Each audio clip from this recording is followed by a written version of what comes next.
Hello everyone. Sorry about the, delayed um whatever.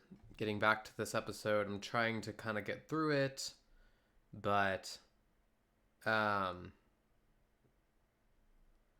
yeah. So, let's just, take it as we can. Um just give me 1 second. Hold on. I need to test the volume and stuff like that right now.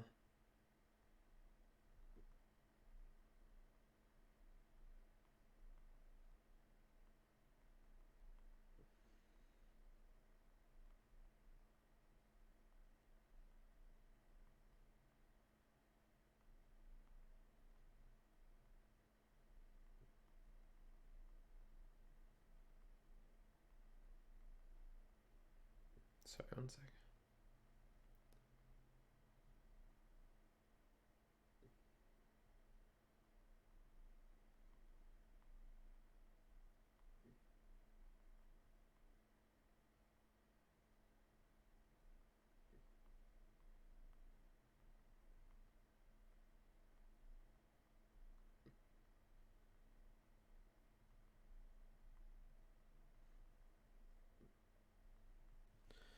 Okay.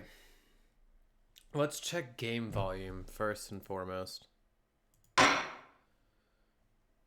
Um I want to check my Twitch to hear the feedback to see how loud everything is. Let's see.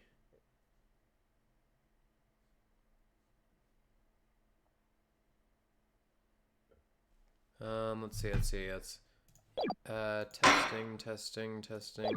or something. That should be a good sample.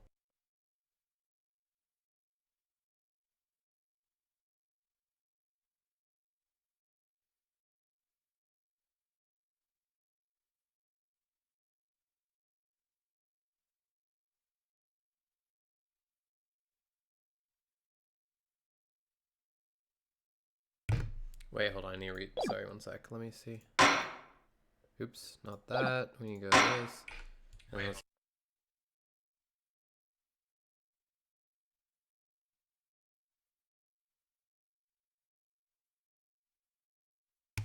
Okay, so it's a tiny bit loud, so we'll change that a little bit. Oh, I didn't mean to. I thought I muted that. It scared me. Okay, let's get started, shall we? That should be good. That should be good. Okay. Okay.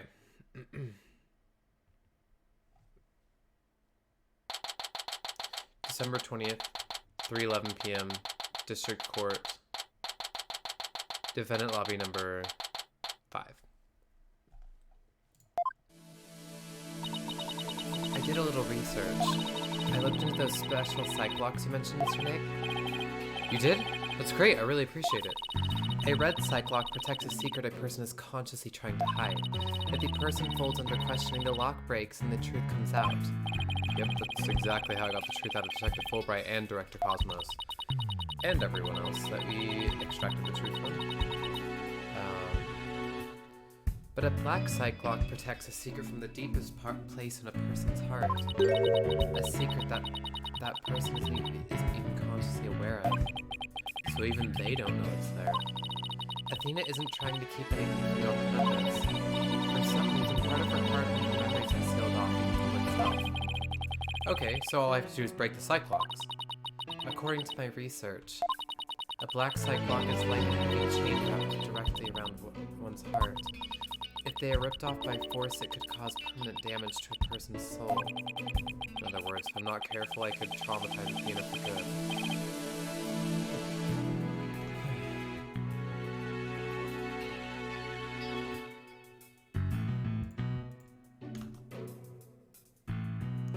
Thanks, dude. Thanks for the lyric, Nick.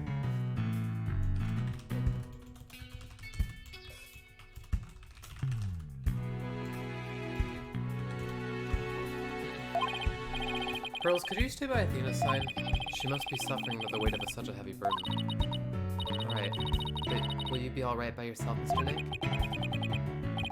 I'm up against Edgeworth. I have to be able to give this trial all of my focus and strength. And you can't do that if I'm there.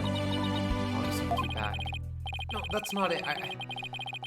I just meant I can relax and concentrate if I knew you were there. You're the only one who can do it, Pearls. Alright, I'll do it then. Good luck, Mr. Nick. Good. Now that my mind is at ease, I'd better get ready. I'll just tidy up the evidence and take out what I don't. It's time to end this nightmare that started 7 years ago. Okay, here we go. December 20th. District Court. Courtroom number 4. Defense, prosecution, and judge. There are even people in the gallery. The roof has been completely blown off and the walls have collapsed. But today, this ruin is my battleground. Day 1. Court is now in session. All rise. Court, or some facsimile thereof, is now in session for the trial of Athena Sykes. Hold it. Not a facsimile, old man. This is a proper official trial. Take this more seriously, or you'll start hearing the bones of the hostages snap. Please try not to upset Miss Blackwell. I'm begging you. Court is now in session for the very serious and very proper trial of Athena Sykes.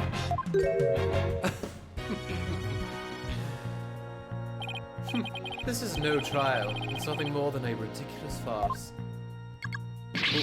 What did you say? Did you not hear what I just said to his honor? However, this ridiculous farce has a very important meaning for our legal system. Recall the case of the UR1 incident in which a prosecutor was found guilty of murder. That case ushered in the odious and dark age of the law. I see what you're after. If we can find the real truth behind that case today. Precisely. The darkness will be dispelled and glory shall be restored to our legal system. Prosecutor Edgeworth, you sound as if you know something of this truth.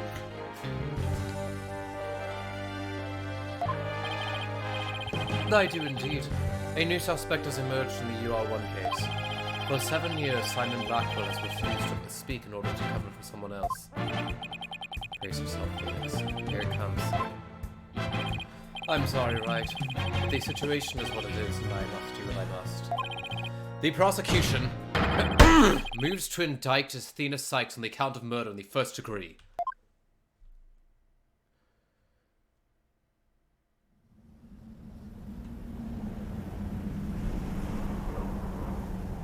Regardless the circumstance, I intend to question the defendant with all I have. For that is a part of my creed. Then you better bring it. If the two of you are ready. Court is now in session for the trial of Athena Sykes. Your Honor, the defense was born ready. The prosecution is also ready.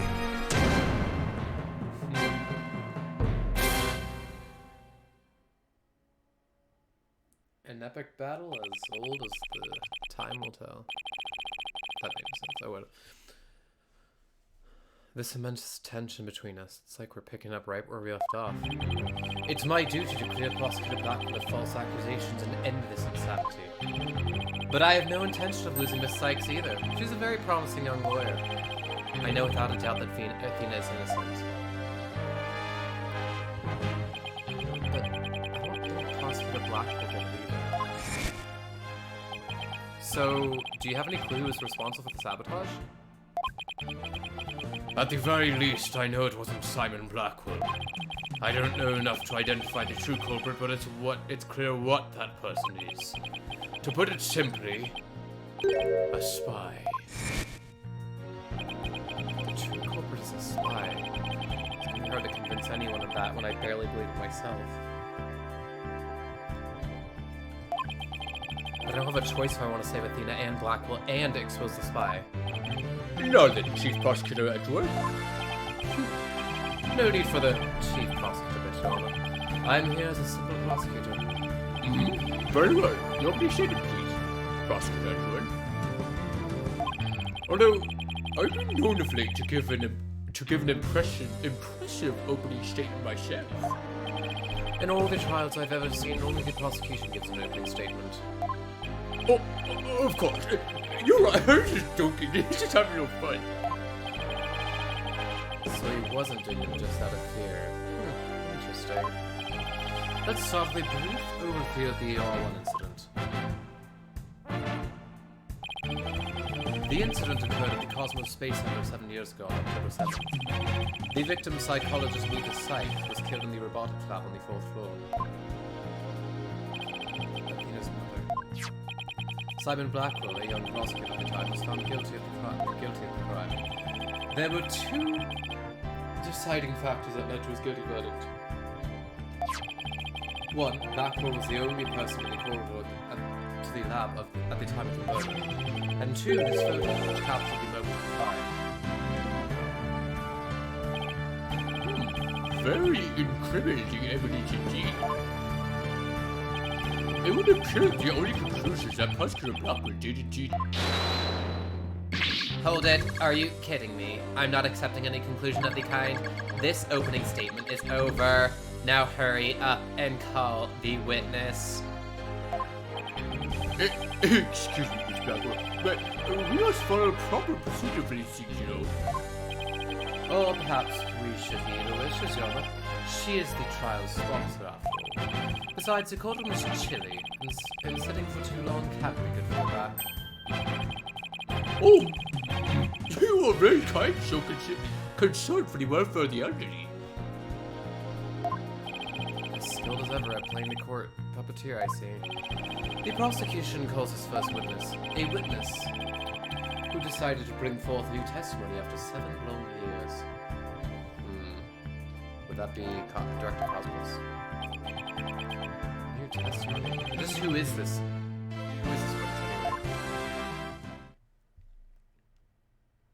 Oh god, right. Bobby Fulbright's the name, and justice we trust. What are you doing here? I'm just here to speak for the hostage taker, Miss Ora Blackwell. She says she's too busy, what with confining and threatening the hostages and all. Doesn't seem to stop her from constantly chiming in through Klonko. I'm nothing more than an observer in this. Do your best. I'm watching you. Believing her brother innocent, Miss Blackwell's been conducting her own investigation, and though her current actions are hardly lawful, I think we can at least hear her theory. I have here Miss Blackwell's notes on the investigation she conducted, and I'll be giving testimony based on these notes. Here I go. Testimony. Or Blackwell's theory. Okay, here we go.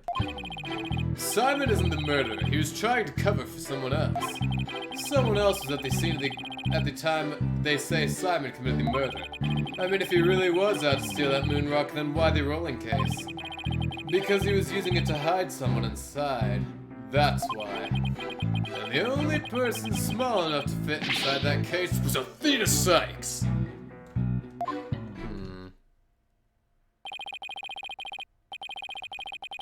And that's Miss Blackwell's theory. It totally goes in the face of the official ruling, huh? About the case she mentions, there were other rolling cases like that one in the lab. But they're not for traveling. They're apparently for moving parts and equipment. I vaguely remember seeing these cases. I vaguely remember seeing 3 cases, all different sizes. At the last trial, they thought that Prosecutor Blackwell used the case to steal the rock. And they had a perfectly good reason to think that, too. You see, there's a security camera in the corridor that leads to the robotics lab, and that camera captured footage of Blackwell leaving the scene with the case. I can see why that footage helped to bring his trial to a quick end. It's very convincing, that's for sure. 7-year-old video updating the court record. That case, by the way, was later discovered outside on the Space Center grounds. Speaking of after the incident, where's the defendant Athena Sykes found? She was found on the 5th floor of the Space Center in the Sykes family residence.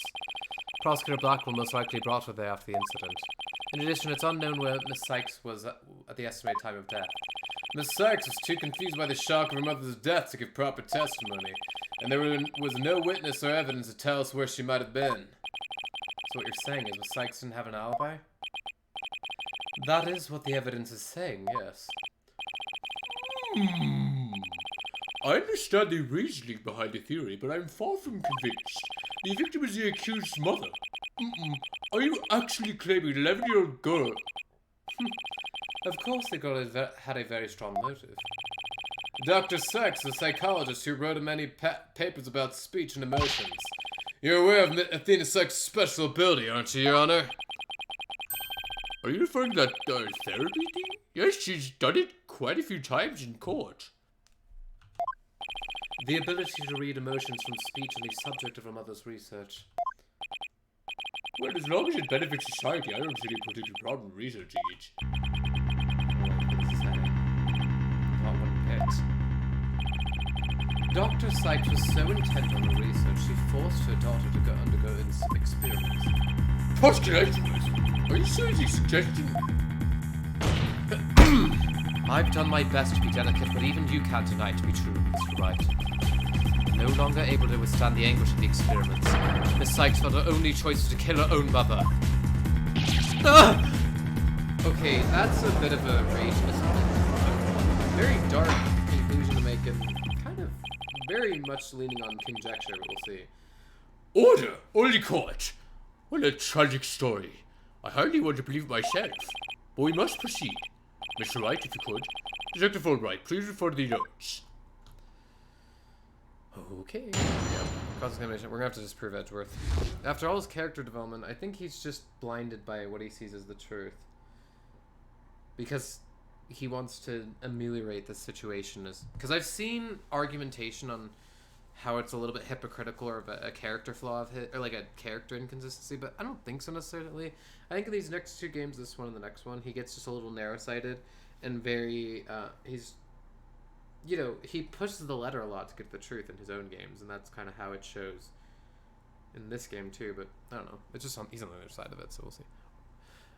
Cross-examination or Blackwell's theory. Okay, we'll do our routine save. Oh no, we don't really need to. I forgot we don't need to save thousands. Someone else that they say the crime. Someone else that they've seen at the time they say Simon committed the murder. Hold it! That's just speculation. Objection! Objection! No, Miss Blackwell has proper grounds for her claim. Objection! Objection! Why didn't you say so in the first place? Objection! Objection! You're the one who screamed, hold it! And cut me off. So maybe I jumped the gun by a teeny weeny bit. Although we haven't interrupted the... I'm not sure that argument holds because we interrupted the testimony, not history. Now I know what they mean when they say close enough to argue. Moving on. I mean, if he really was out to steal that moon rock, then why the rolling case? Hold it! This rolling case, I suppose you mean the one that exists in the photo with Prosecutor Blackwell on it, but was absent when the crime scene photos were taken. Yes, that's the one, and Miss Blackwell has drawn a conclusion from these two photos. She has? And what is that conclusion? You're the one with her notes. Oh, right. Of course. Reading them now. So why the rolling case? Because he was using it to hide someone inside, that's why. Hold it! And how do you propose he hid a person inside one of those cases? Have you forgotten that we saw just such a thing only the other day? At her own daughter's magic show, she did a grown person into a small box. Oh, yeah. I remember the memory of a good day. Okay, wait. That's a little bit of a weak argument as well, because what does that have to do with the case in question and the person in question that supposedly was... It's just a completely different situation, so I'm not sure if it would apply, really, but... Who knows? A magic show? I wish you'd have thought to invite me. Actually, I would have liked to go too. My apologies. I'll invite you both next time. I promise. So, wait a minute. What was you doing again? Prosecutor Blackwell's using the case to hide someone. And the only person small enough to fit inside that case was Athena Sykes. Hold it! But that's nothing more than conjecture, and it's hardly the only possibility. In that case, what do you think Prosecutor Blackwell had in that case? I think it was the moon rock. Objection! Objection! There were 3 cases at the scene, but Prosecutor Blackwell used the largest one. The moon rock was egg-shaped and only about 8 inches in diameter. It wouldn't have made any sense to use the largest case there just to move that rock. Objection! Objection! Be that as it may, it doesn't prove that Miss Sykes was inside. Then let me ask you this. Can you come up with a better theory of what was in the case? Well, Miss Wright, can you? Give the guy some time to think. Let's see. Should I try to bluff my way through what could have been in that case? Let's check our evidence here. Our evidence here, if you will.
Like his blade or something. I need the other items that... Let's see, bluff. Let's just try it. I know exactly what Prosecutor Blackwell carried from the scene. I should find something else I was missing, right? No sweat. Ooh, I'd be very interested in hearing your theory. If it's true, that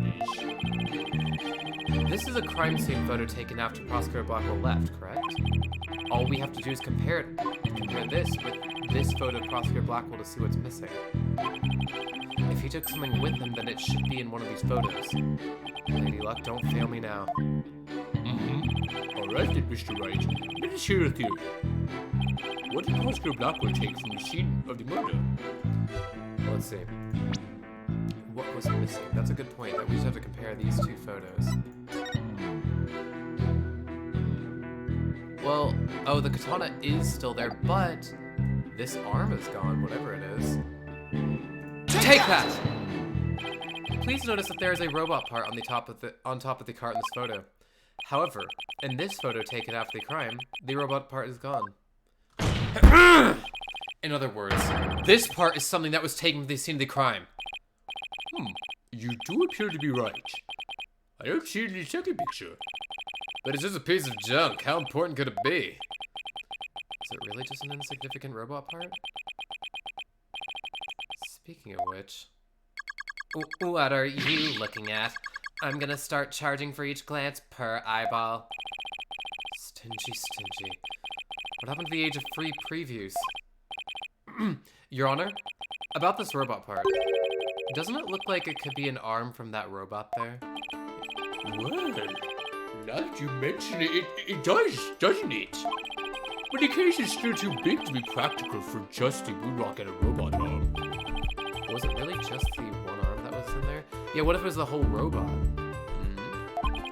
If it wasn't Athena in the case, then I believe there was another robot at the scene that looks just like the one here. I believe there was another robot at the scene that looks just like the one here. Your Honor, it is the defense's assertion that it was this other robot that was in the case. What? Objection! Objection! We can't be certain that part belonged to a robot. Yes, it looks like the arm of the one before us, but it could be something else entirely. Then isn't it on you? Besides, it's wrapped entirely in bandaging, making it difficult to verify what... Objection! Objection! I know for a fact that it is a robot's arm. You can even tell which robot it belongs to, just by looking at it. With this information, we can investigate further whether it was there at the time or not. But, Mr. Wright, I thought you were more of the technologically illiterate type. When did you become such an expert? I feel so abandoned. Not to worry, Your Honor. I still know next to nothing about machines. But I know this piece of evidence proves which robot the arm belonged to. Let's see.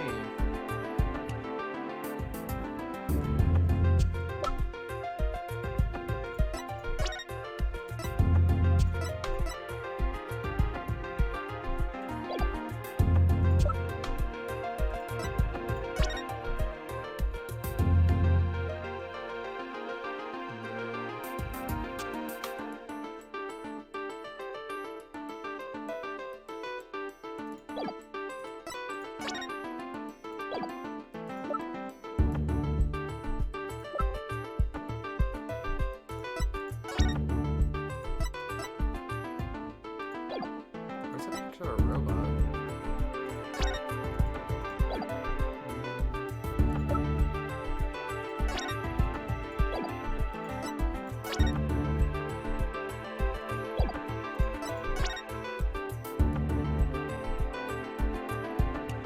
Because there's no robot.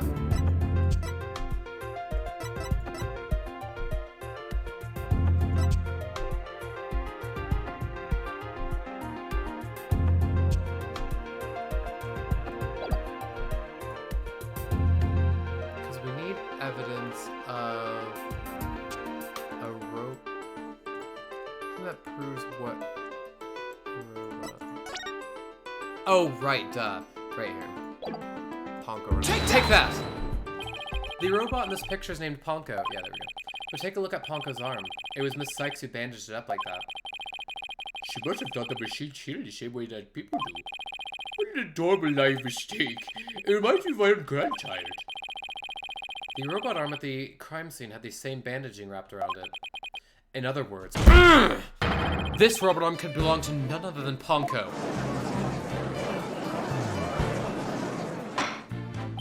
Orderly court! Order, I say! Prosecutor, what do you have to say about it? I can see that the robot is about the same size as a child, but it cannot grab its knees and curl itself up into a ball. Even if it was the largest of the cases, the robot couldn't have possibly fit in there. The case does come up to about mid-thigh on Prosecutor Blackwood. I see your point. The robot is much taller than that. Yeah. Maybe there. So then, did Prosecutor Blackwood make Ponko fit into the case by dismantling? Because we saw the arm was attached. Who's to say the other parts weren't? Dismantling it. Of course Ponko would fit. All Prosecutor Blackwell had to do was dismantle it. Once taken apart, the robot could have easily fit inside that rolling case. It appears to be a robot assembly device. Disassemble anything in a flash. Push the dismantle button. That sounds pretty neat. Can I push it, Mr. Nick? It sounds rather violent, but Mr. Wright does have a point there. Objection! Objection! Except that there was a body on the table where robots are dismantled and assembled. There would have been no room to take the robot apart. Objection! Objection! But what if it wasn't done on the table? What if the katana was used instead? You mean the sword? Yes, sir. Miss Blackwell, I'd like your opinion as a woman of science. Isn't it true that the katana could have been used to take the robot apart? I suppose so. Their joints aren't made of a very tough material. A blade could slice through them. Thank you for your expert opinion, Miss Blackwell. Thanks to you, we now know that the existence of the severed arm in this photo proves that Ponko was taken apart. In addition, since the rest of Ponko was not found at the scene, we can conclude that the true meaning of this photo is very different from the original interpretation. You can't mean... That's exactly what I mean. This photo does not capture the moment of the murder. It instead captures a picture of the moment after the robot was sliced apart. The blood you see where the arm was cut off was transferred there by the bloody katana. Most likely, the rest of Ponko scattered around Prosecutor Blackwell's feet. Not hearing this. Wait, that helps the prosecution's argument theoretically, or well, it helps both arguments actually, in the sense of it helps to give credence to the idea that Prosecutor Blackwell's a murderer, and it helps to say that Athena wasn't put in the case, or like it wasn't likely. So it's a win-win, really.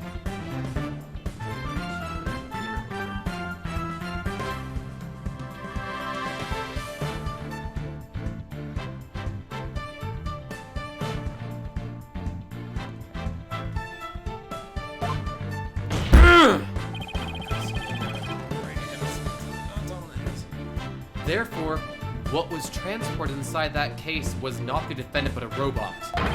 Miss Sykes never was at the scene at the time of the murder. My head, my body, where am I? I guess theoretically there are arguments you can still argue that Prosecutor Black was murdered, but that's not what I'm trying to argue here.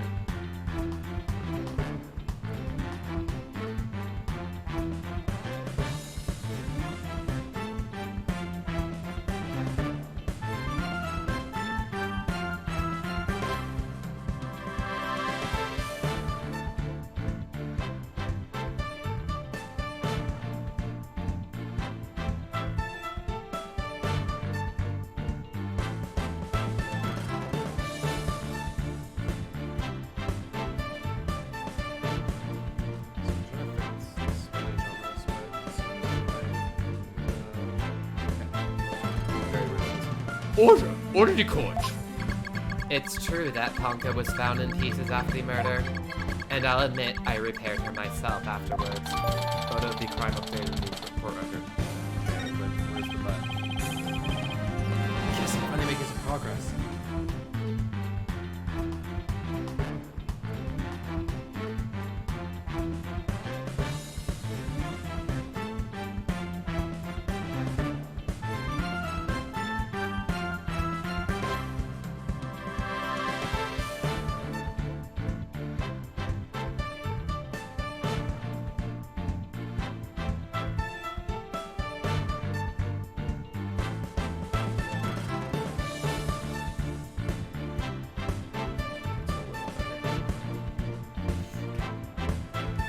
Yes, I'm finally making some progress. Hopefully I've gotten at least one step closer to proving both Athena and Prosecutor Blackwell innocent. That is a very good Objection! Objection!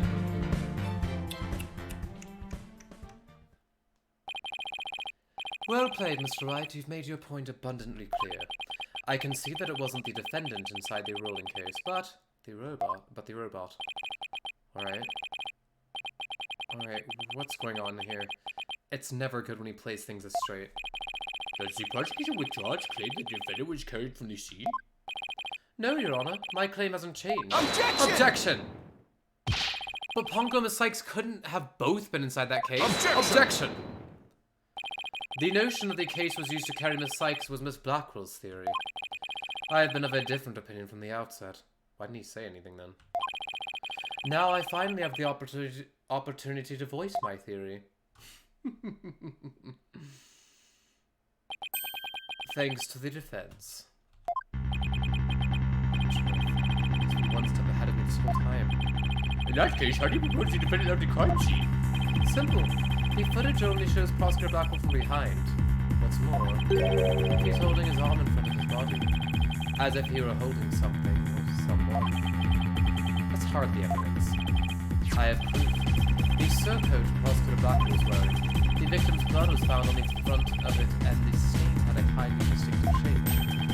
A blood stain? With a distinctive shape? Please do you must go through it. 7 years ago, the defendant was known to constantly wear a certain item, of which there's only one in the world. A special pair of headphones made just for her. She always wore these big, heavy-looking headphones. She said her mother made them for her as a benefit to Analysis showed the blood stain to be in the exact same shape as these headphones. In other words, this was no mere blood splatter. The blood went from the victim's body to the headphones, and then was imprinted onto Prosecutor Blackwell's coat like a stamp. Most gruesome stamp indeed. Blackwell carried Miss Sykes, who had been hit by splatter, away from the crime scene. This proves that Athena Sykes was, without question, present at the crime scene. And that concludes the prosecution's argument. Okay. Why was this concealed from us, though? I know it's the element of the game, but that seems a little self-centered. Order!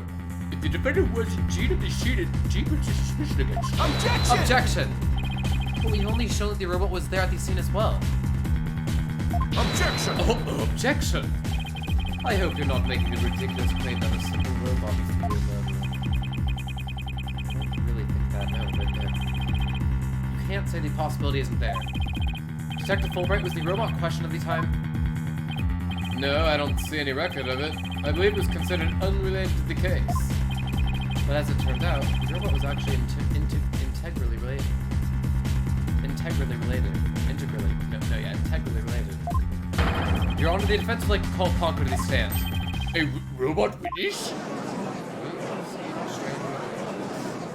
Courthouse. Order! Order court!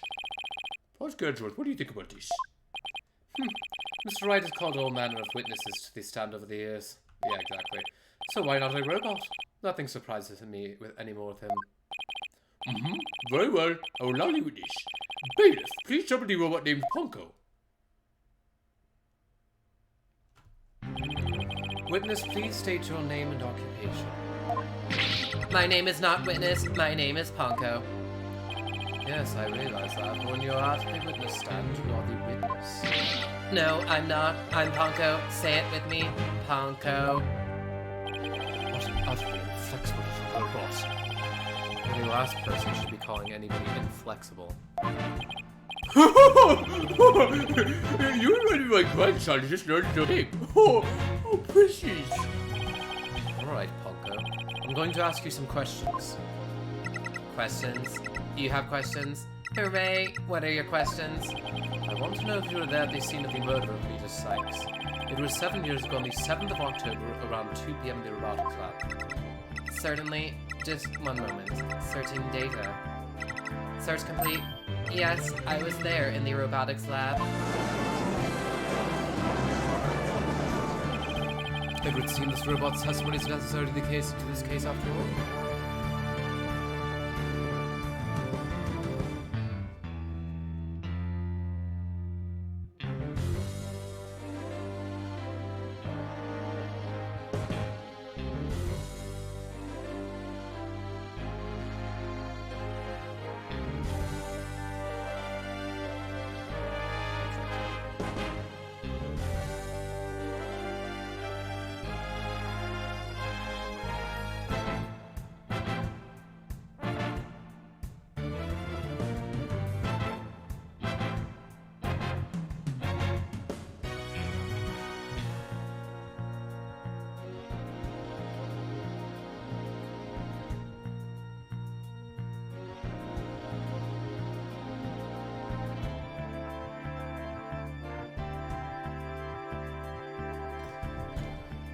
It would seem this robot's testimony is necessary to this case after all.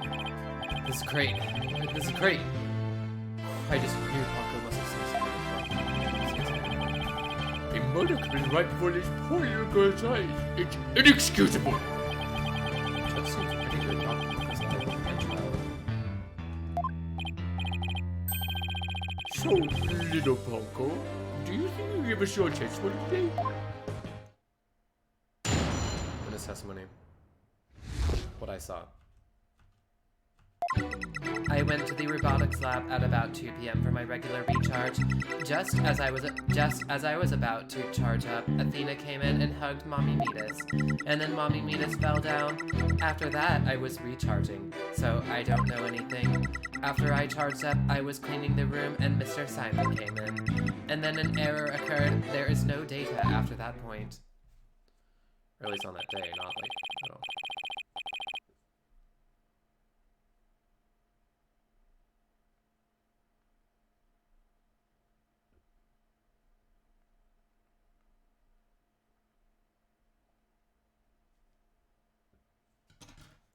Well, it sounds like the defendant was, without question, at the scene. However, it doesn't appear that the witness saw the actual moment of the murder. I disagree. This testimony shows the defendant did indeed commit the crime. What? At the end of the day, we mustn't forget that this witness is still a machine. Being a robot, its understanding and capacity to express itself are limited. So what are you suggesting? The witness's statements need to be interpreted. For example, the terms hugged and then later fell down. Adults don't usually fall down after being hugged by a child. They don't, but... Yes. What this witness's statements are telling us is... that the defendant stabbed the victim with the murder weapon during this moment. What?!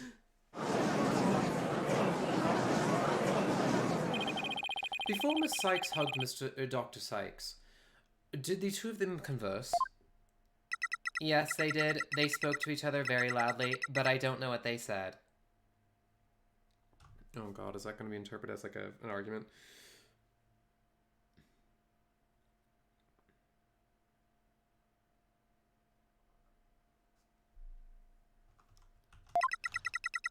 Athena is usually so quiet. I was surprised. Spoke very loudly. We can interpret this to mean they argued.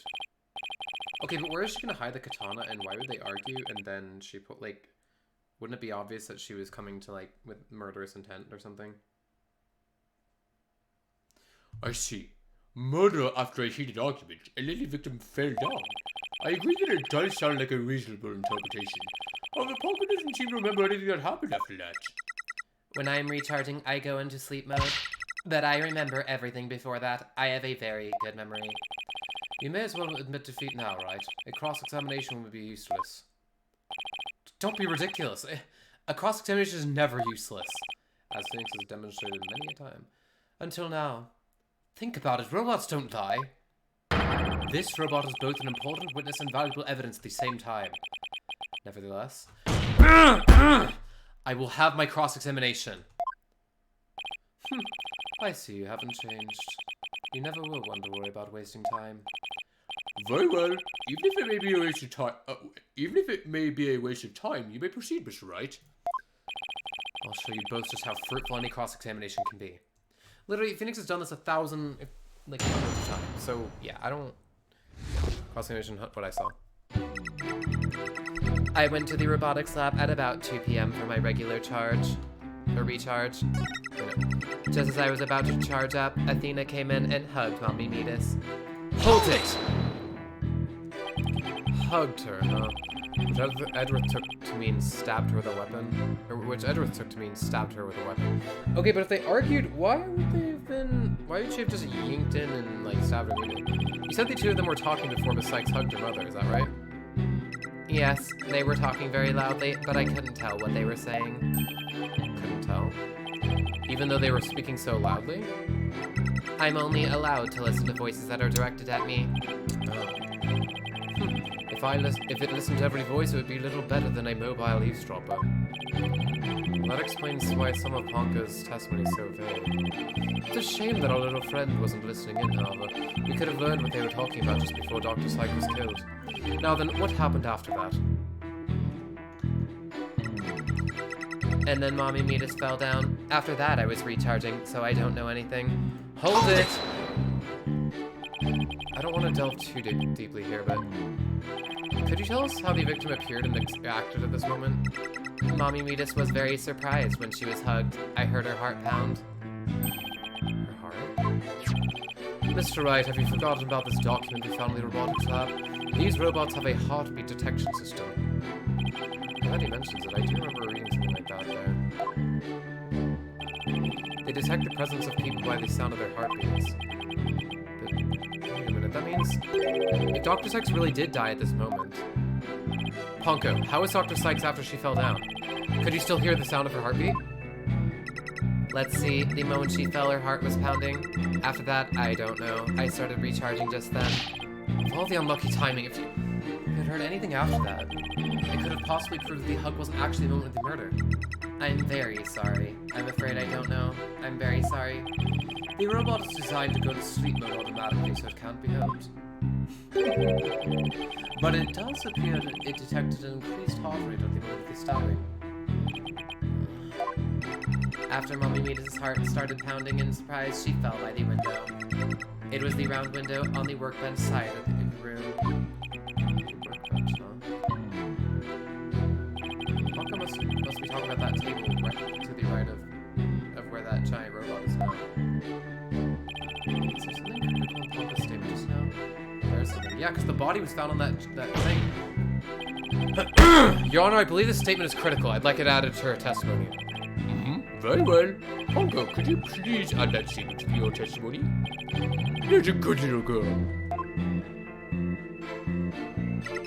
Mommy Mita fell down near the round window on the workbench side of the room. Objection! Ponko, your statement may have just inspired a breakthrough. I was helpful. Hooray! I'm so happy. Just to be sure, let's go over it again, okay? The victim fell near the window on the workbench side of the room. However,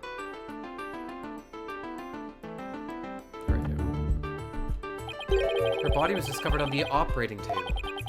But the operating table and the workbench are two different locations. Exactly, Your Honor.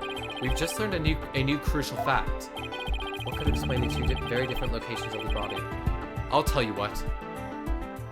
The victim moved. Yeah, the victim moved afterwards. An 11-year-old girl couldn't have moved the heavy body of an adult. So the only explanation is that the victim walked to the operating table herself. In other words, what Ponko observed near the workbench couldn't possibly have been the moment of the murder.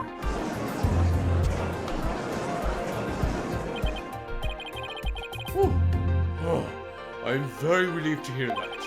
Naturally, the murder wasn't committed in front of Lena Ponko here. Yes, as we just heard in the testimony, Miss Sykes hugged her mother, nothing more. Or the more concerning fact, Judge, that Athena Sykes, as a child, killed her own mom. Like, that would be concerning and traumatizing, too.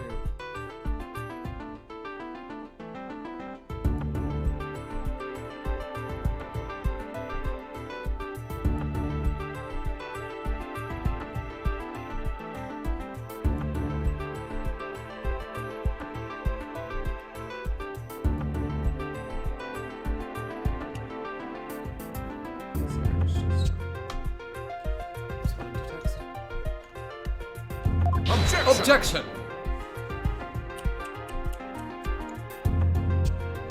Right.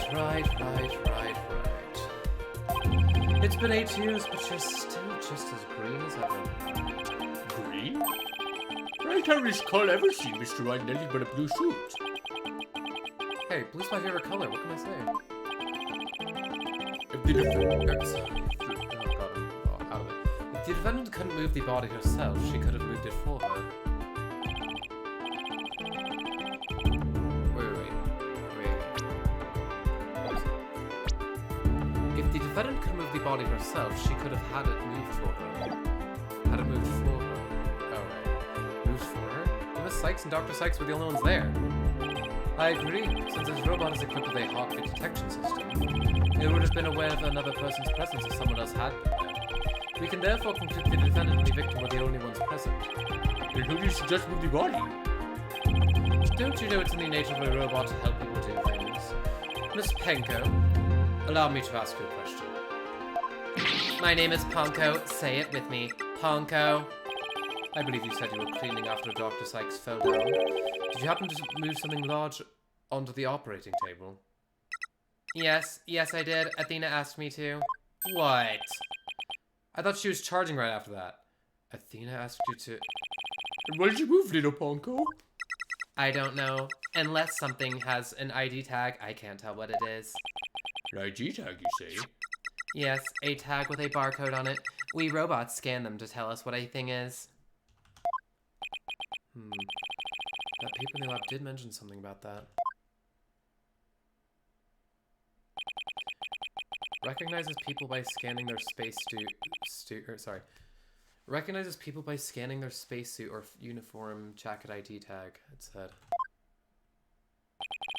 So it would appear that Miss Panko here can't identify what it moved. My name is Panko. But we humans have the power to imagine what it was, do we not?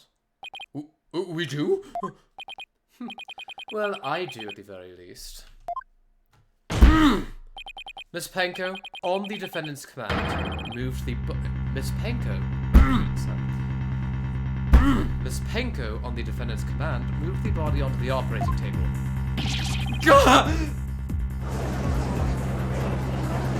But still, it's very sus because supposedly Panko went to sleep or whatever immediately afterwards. That's why they were closing. So when would that have been after Panko woke up? Or Panko woke up? Panko, did you really move Dr. Sykes' body? Dr. Sykes' body? This is really important. Isn't there any way you could tell? I don't know. Without an ID tag, I can't tell. Give it up, Wright. If the victim's heart was stopped, the robot's detection system would be useless. Furthermore, Dr. Sykes usually wore her white coat while she was working. She kept the jacket with her ID tag on and draped over a chair in the robotics lab. And only wore it for special occasions. In other words, the victim wasn't wearing her ID tag at the time. From the robot's point of view, her body was simply just another object. Objection! But Panko was equipped with a facial recognition system. If she really did move the victim, she would have recognized the body as Dr. Sykes. But she didn't, so that means... Objection! Objection!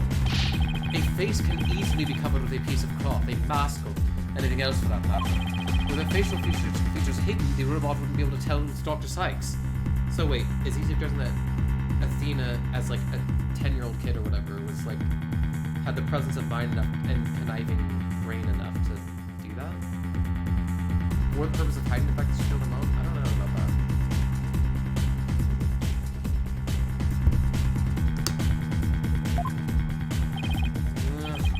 That's right. To summarize, when Sykes stabbed her mother near the workbench, certainly using the robot, she moved the body to the table, where she removed the sword and was stained in blood. Okay, but is there any proof at the crime scene that there was a mask that could be used? Order! But if that's the case, then I have a question. Why did the defendant move the body to the operating table in the first place? You want a reason? Very well. What? You can't possibly have an explanation. Your emotions blind you to the truth. You can learn a lot from our robot friends. Common rational thought will open your eyes to the truth in front of you, Mr. Wright. I think in this instance, maybe he is, concealing some of the subconscious or, other conscious beliefs, maybe just for the sake of argument. But remember in Edward 2, he argued that the best judge is not one who is calculating all that emotion, but one who is defined by emotion and is defined by emotion as a human being. So, I don't know if pure cold logic is the best thing in all situations. 1 second.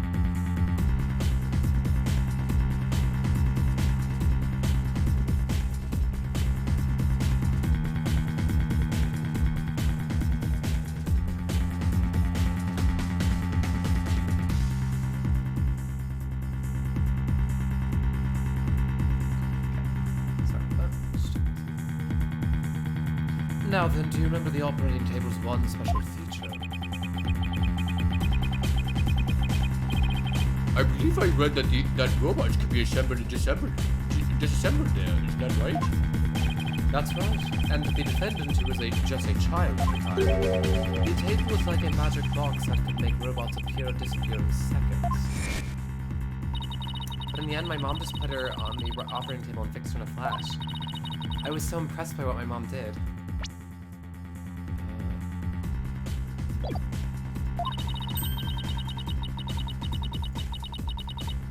I even asked her if she would put me on the table and fix me if I ever got hurt. It looked just like magic to me what she could do. You can't possibly be suggesting this young, sheltered girl had a difficult time distinguishing robots from people. But take a look at Pongo's arm. It was Mr. Sykes who bandaged it up like that. She must have thought that machines feel the same way that people do. Oh, so they were talking about Athena at the time, not her mom. What an adorable naive mistake. It reminds me of my own grandchild. Oh, wait. I refuse to believe it! Miss Sykes made a childish, naive, and cruel mistake. She thought that if a robot could be dismantled and vanish without a trace. But Gertrude, if you're about to claim that what I think you are, I demand that you word it as delicately as you can. With all due respect, Your Honor, all I can do is present the truth as it stands. The reason the defendant moved the victim's body to the operating Hold it! Hold it! No! Don't say another word! Just stop! Was to dismantle the evidence so that she could get away with her crime. Wait, what? That can't be true! Wait a minute. It makes much more sense than the positive as opposed to the negative. Because what if we were to say that Athena was trying to fix the mom, put her back together or whatever? Like, that makes more sense than take apart for the purpose of concealing. Because this is more high-level crime, criminal brain, big brain moment. Not little girl who just, supposedly murdered her mom. But again. Order! Only court! Only court, I say! Edgeworth. She was just a little kid. How can you say such a horrible thing? Horrible? Like I said, you're just as green as ever. I came here today as a prosecutor to seek only the truth. No more, no less. My theory is simply the result of a rational consideration of every possibility. Objection! Objection! But dismantling isn't the table's only function. It can make repairs as well. It's conceivable that Miss Sykes moved her mother to the table in order to fix her. I suppose that could be another way of interpreting it. But dismantle or repair doesn't matter either way. What do you mean? After murdering her mother, Miss Sykes may have come to her senses. Perhaps she did want to... Ow. Sorry. Just messed up my elbow there. Perhaps she did want to make it appear as if it had never happened. And that's why she tried to repair her mother. Yes, that's one possible explanation. But we mustn't forget the facts of this case. The victim was observed to fall down after being hugged by the defendant. And the body was moved per the defendant's command. These two facts that indicate the defendant's guilt remain unchanged. This just can't be true. Mr. Wright, do you have any evidence to refute the prosecution's claim? Evidence, right, let's see. I can't think of any. I'm afraid I don't have any evidence. Since becoming chief prosecutor, I've learned that the truth isn't always pretty. Now, accept the truth, Mr. Wright. Your subordinate murdered her own mother. Your Honor, the prosecution demands a verdict. The hostages have suffered enough. What a terrible and tragic conclusion. This isn't looking good.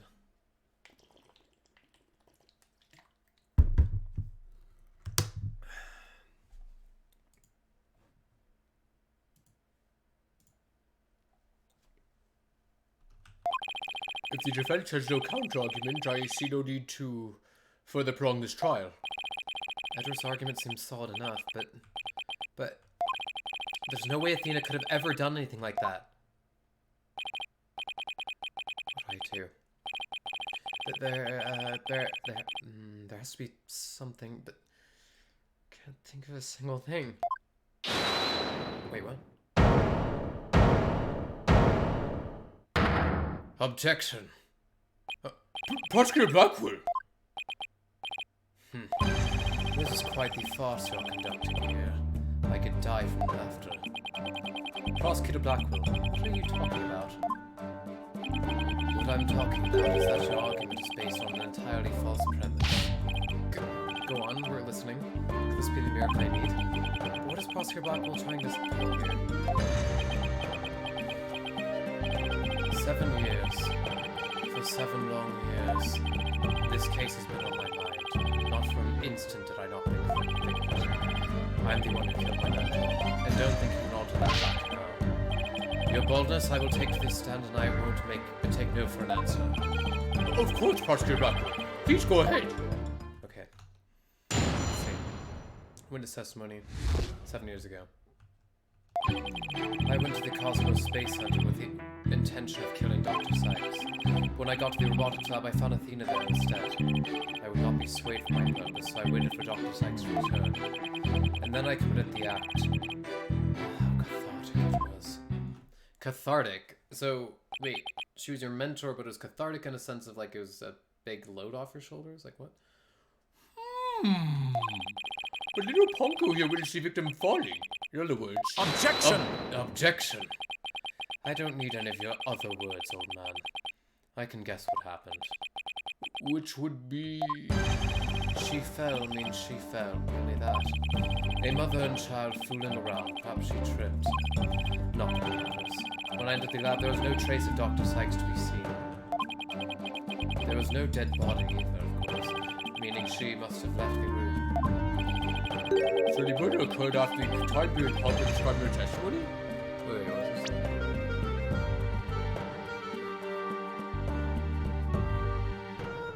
Oh, I see. Hardly take stock of the words of a wind-up tool. Objection! Objection! Then how do you explain the fact that the defendant of the robot moved something? Athena was always tinkering with robots on the table, on the operating table to amuse herself, and she always had Ponko move the heavy ones for her. That day was no different. Ponko moved a heavy robot for Athena. This is awful. What he's saying seems to make sense, and yet... Objection! Objection! Prosecutor Blackwell, are you trying even now to turn away from the truth? Don't you realize we could bring the dark age of the law to a close today? Objection! Objection! You expect too much from me. I'm just a murderer beyond redemption. Why don't you just let me go? Let me go so I can settle down into hell. Prosecutor Blackwell's execution is tomorrow. If the truth doesn't come out now, it's all over. Are you saying that the little girl and the robot had nothing to do with the murder? That's right. So let's hear your verdict. If we don't hurry, I might lose the ferry across the Styx.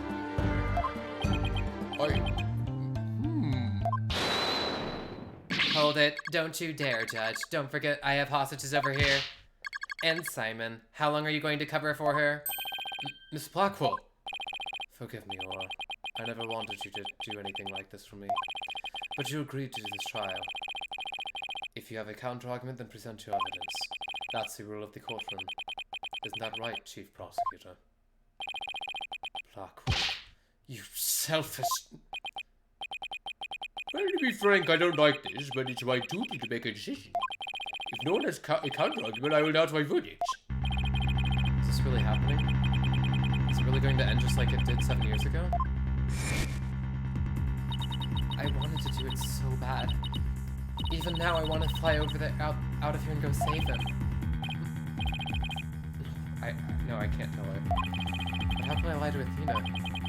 If I can't prove Prosecutor Blackwell's innocence in this trial, I don't think Athena will ever forgive me. I can't let this happen. But I just don't have the evidence to counter Prosecutor Blackwell's testimony. While I'm crossing the evidence.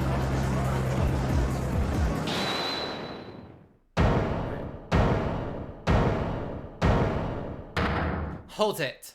Oh, okay. Athena, what are you... Are you feeling okay? I can hear it. I can hear the voice of his heart. He's hiding something. If he really is, I could sure use Athena's help right here. Help here. Her power might be just the thing to get us through this. Objection! Objection! Sykes don't know. No need for you to chime in here. Just accept that you're innocent. Objection! Objection! These past 7 years, they've been just as hard on me, you know.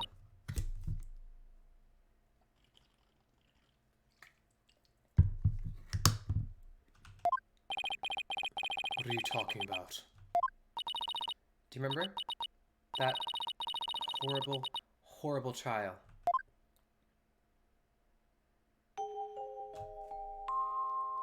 Please, you have to listen to me.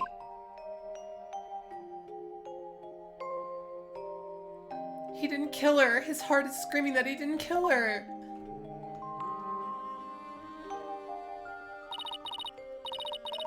Even now, every time I stand in the courtroom, it comes back to haunt me.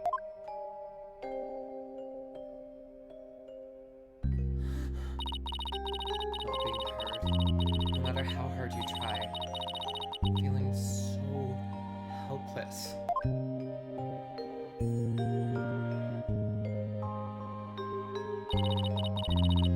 People's stares, so scared that it feels like your chest is in a vise. Or is it a vise? Isn't it like a contraption? Or some kind of like space?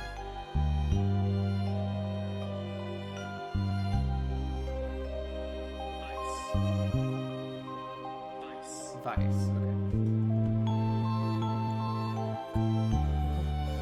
Caught in people's stares, so scared that it feels like your chest is in a vice. I'm terrified of courtrooms. I want to run out of that door even now. And yet you found a way to keep your fears at bay and become a lawyer. Wait. And became a lawyer, I think. Yeah, and became a lawyer. A lawyer. Thanks. That's because one day I came to realize that I had to fight. I couldn't give up. I exercised hard and I studied hard. I wanted to become the strongest lawyer I could be. This day has finally come. The day I've been looking forward to with all my heart. This is why I became a lawyer. This is why I studied psychology. It was all to save you from this false conviction. But besides, do you realize what it would mean? You're the accused after all. If you prove falsely Blackwell innocent, then... The only thing that matters is the truth. It's my duty to find out what that truth is. Simon, please give me this chance. The chance to shake off this fear that's been with me for 7 years and to face the truth. Athena's being so brave and coming her past like this. This might really be the last chance to save them both. Prosecutor Blackwell, please testify one more time about the incident 7 years ago. Fine. But your efforts will surely be in vain. For I'm not a man who can be cut down easily. Here we go, Simon. Let me hear the voice of your heart.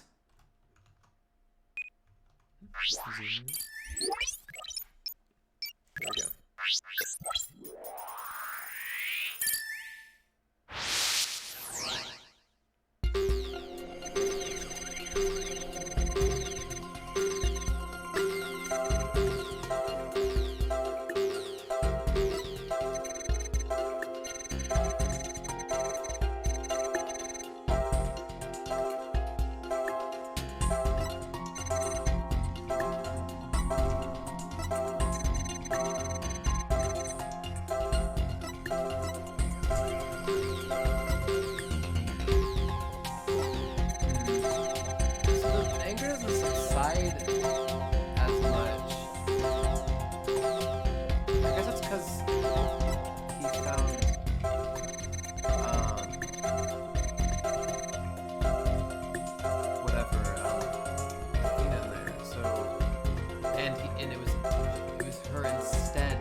Happier now as he's waiting. I would not be swayed from my purpose, so I waited for Dr. Sykes to return.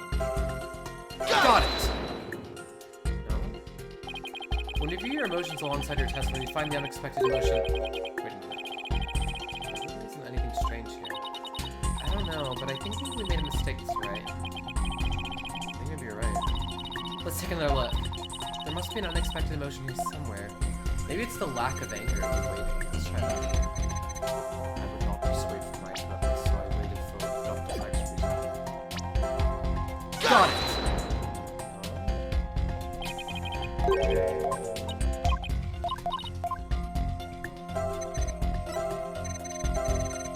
And then I committed the act. How cathartic it was. So that's probably why he'd be feeling happy or whatever that is. Because, cathartic. So I got you.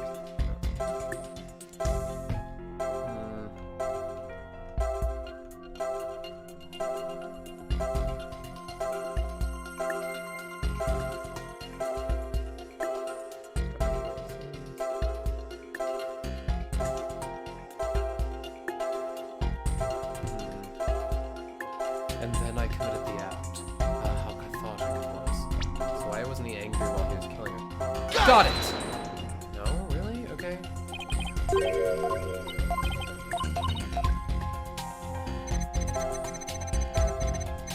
Or to be...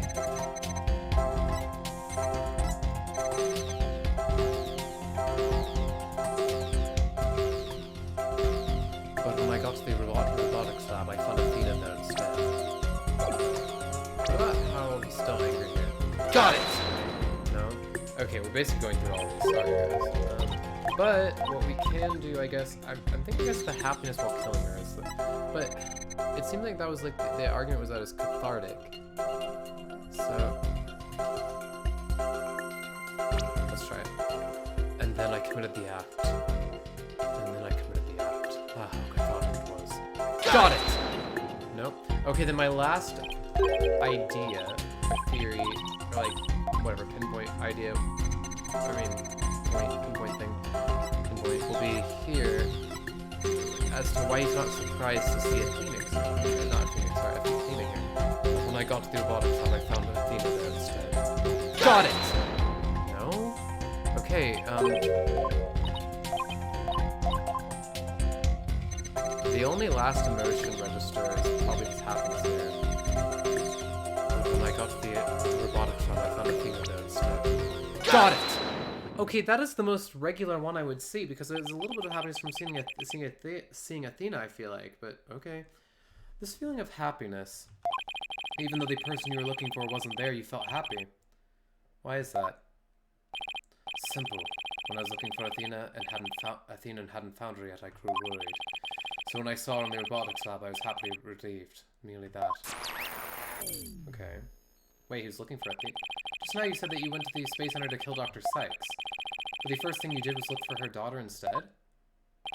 I had no intention of harming Athena, so I wanted to confirm that she was safe first. It was just a part of my plan. Nothing contradictory about that. The second I find an inconsistency, he cuts it down. Simon knows the principles of analytical psychology. There's less noise now, but I don't see any instabilities we can latch onto. I was afraid of that. We'll just have to keep chipping away at him then, bit by bit. Could you update his testimony, Athena? You caught it, boss. Okay, let's see.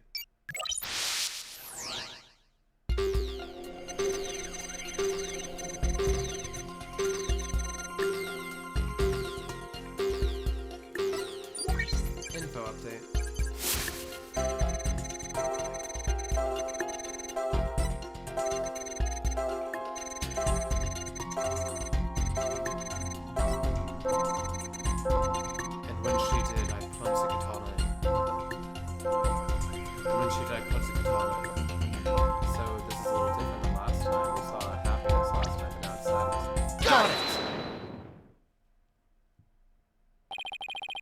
Not even you can falsify your emotions, Prosecutor Blackwell.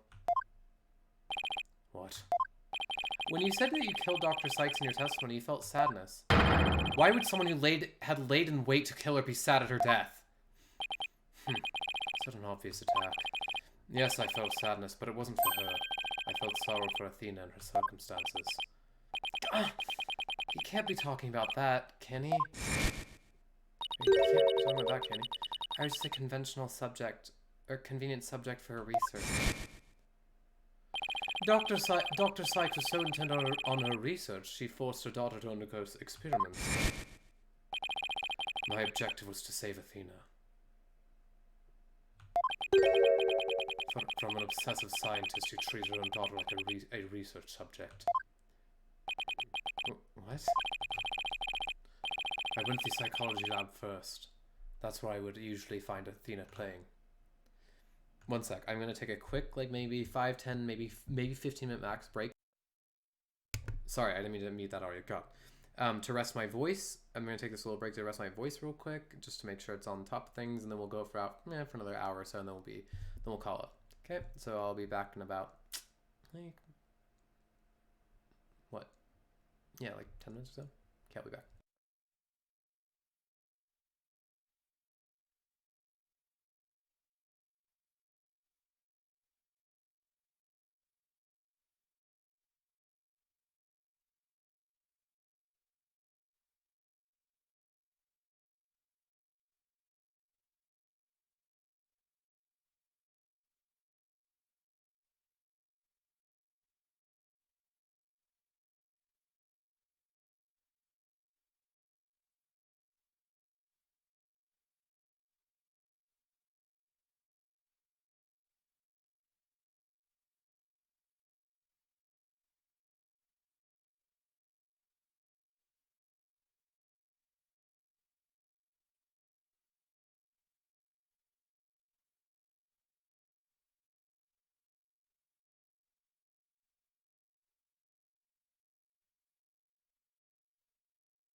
Okay, I'm back. Sorry about that. I just had to, use the bathroom, get a snack and stuff like that. So, let's go.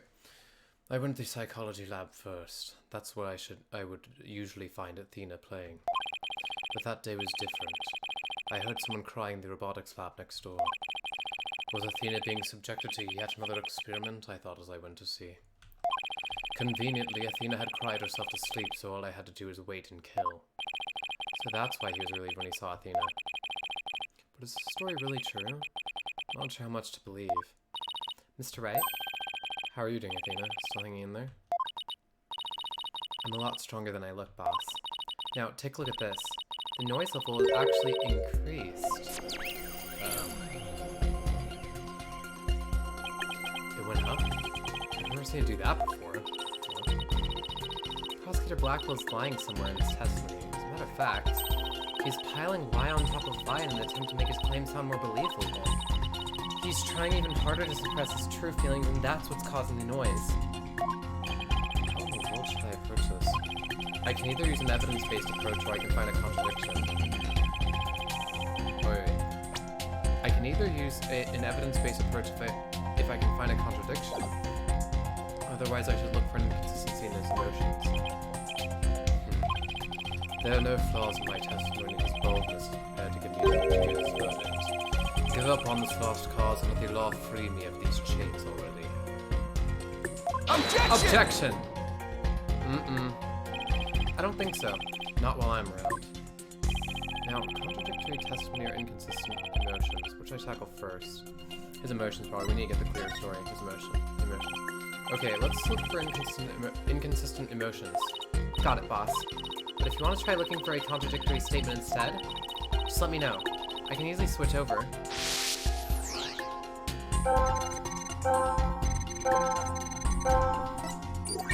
Info update.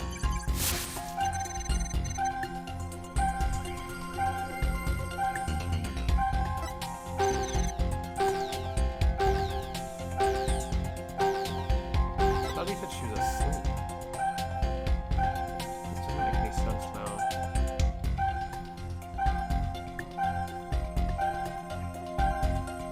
Also, don't we have sworn statements objecting to the fact that she was sleeping?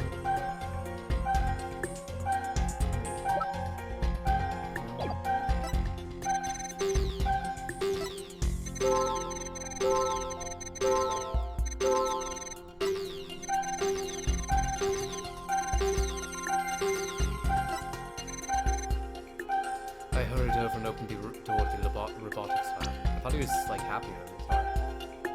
Got it! Oh, wait, or surprised maybe. Why is he so surprised? Wouldn't it be...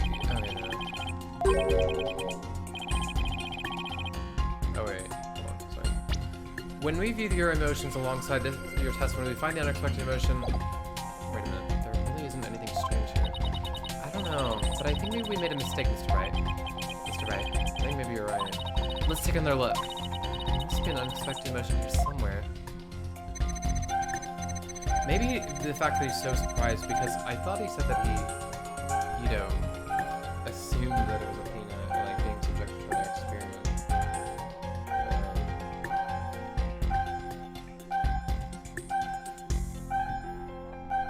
Let's try.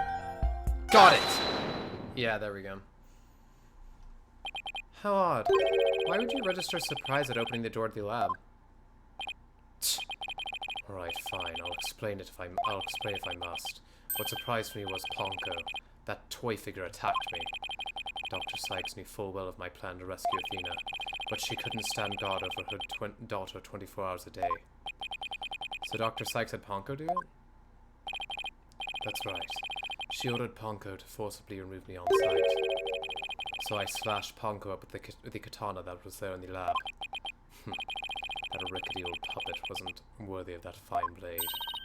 Mr. Wright. Mr. Wright, it's happening again. There's even more noise now. Oh my god, okay, here we go. It's at 100% now. What's going on here? Whenever we find an opening, he covers it up with lies. We'll never get rid of the noise at this rate. It's pretty hard to keep telling coherent lies like that. His mind and will really are as sharp and strong as a katana. Alright, what should I tackle first this time? Let's try his testimony this time, I guess. I think there might be an inconsistency in Prosecutor Blackwell's testimony. Alright, let's give it a thorough check then. Info update.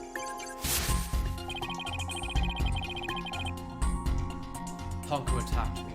I retaliated by cutting it into pieces. Wait a minute, but the blood on the arm suggests otherwise, considering the fact that that means it would have had to have been after murder.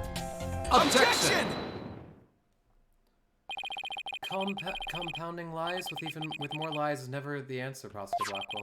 Take a look at this photo. That's a photo of the supposed momently murder, isn't it? How many more times must I see that which damned me from my sin? The ironic thing is, I think this picture's actually going to be your savior now. See the bloodstain at the end of Ponko's arm where it was severed with the katana? I hope you aren't claiming it's the robot's blood, Mr. Wright. No, most likely the blood was transferred there from the bloody katana.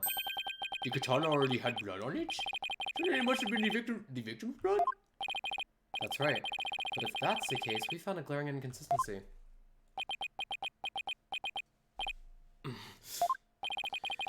You said in your testimony that you cut up Ponko and then you killed Dr. Sykes. But in spite of that, the victim's blood is already on Ponko's arm in this picture. What? But that couldn't be! Exactly. In order for the blood to have transferred from the sword to Ponko's arm, the victim must have been stabbed first before the robot was slashed. In other words, Prosecutor Blackwell, your entire testimony is nothing but one giant ball of lies. Tell the court the truth, Prosecutor Blackwell, now. I guess he could have theoretically wiped the blade again on it, but like that wouldn't make any sense. You have no idea what you're doing. His voice is so much discord. I'm hearing not just one or two, but a bunch of rampaging emotions here. It's hard to describe. It's like a violent whirlpool or something.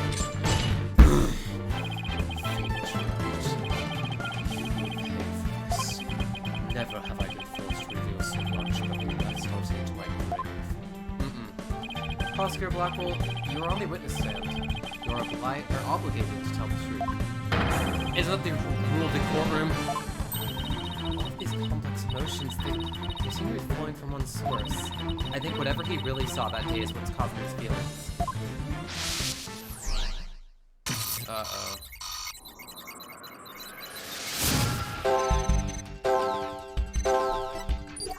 Info update. Oh, any motion register.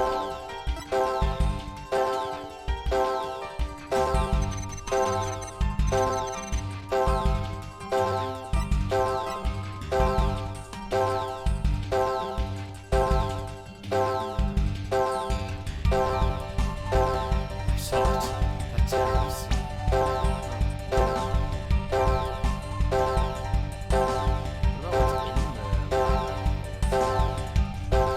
Or maybe Athena? Got it! When you opened the door and saw Athena, you became overwhelmed by her emotions. Isn't that right, Prosecutor?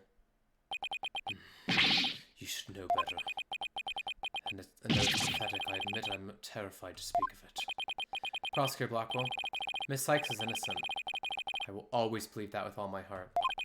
Now, can't you find it within yourself to believe in me too? Athena is innocent, huh? Can you honestly say you believe that to be true? Right or no? I give you my word. I give you my word. Now tell me what you really saw when you opened that door. Curse you, Phoenix Wright.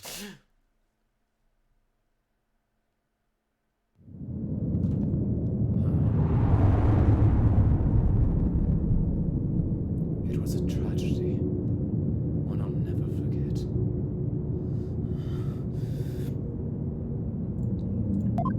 When I arrived at the lab, Dr. Sykes was already dead. She was lying on the operating table, while the bloody katana lay on the floor, and standing between the two, covered in blood, was Athena. She smiled, with a far look in her eyes, as she sweetly said. Info update.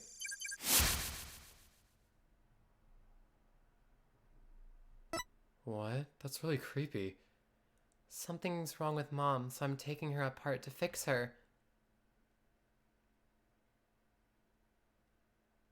Something's wrong with Mom, so I'm gonna take her apart to fix her.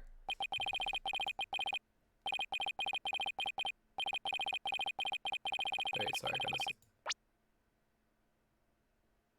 Something's wrong with Mom, so I'm taking her apart to fix her. Alright, okay. That's what I saw. And now you have it. The truth that you so desperately wanted.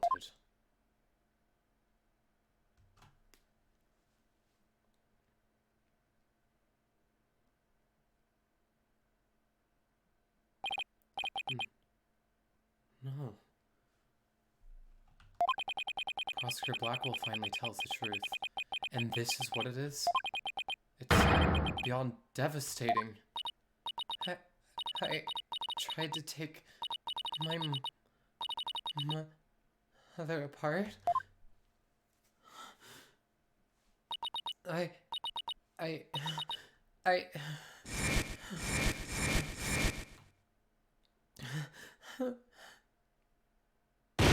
No!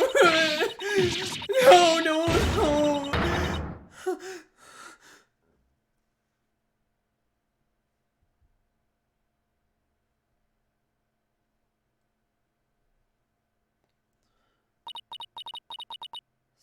So it was me. I'm the one who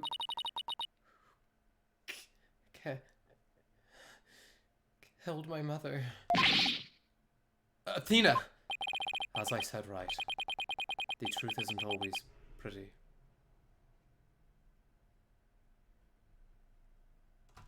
One sec, what was that?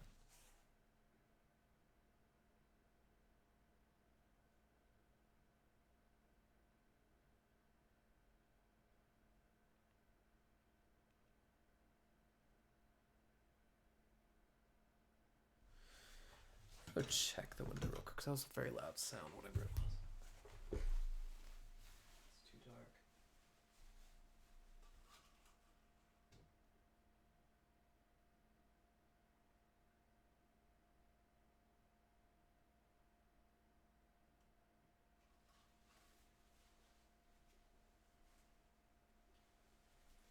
I'm gonna go check the front door real quick. Be right back.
Sorry about that. I got so freaked out by myself at this apartment when I'm alone. Like, sounds just was nothing, so. Murder, disassembly on an operating table, a scientist using her daughter as a guinea pig. Sadly, it appears that my theory was correct after all. Objection! Objection! It's true that Athena didn't like her mother's research, but you dare cast aspersions on my mentor by claiming Athena was used in such a manner? Dr. Sykes could be awkward with people. But she loved her daughter with all her heart. Well, to be fair, it was what you were lying about earlier, but sorry.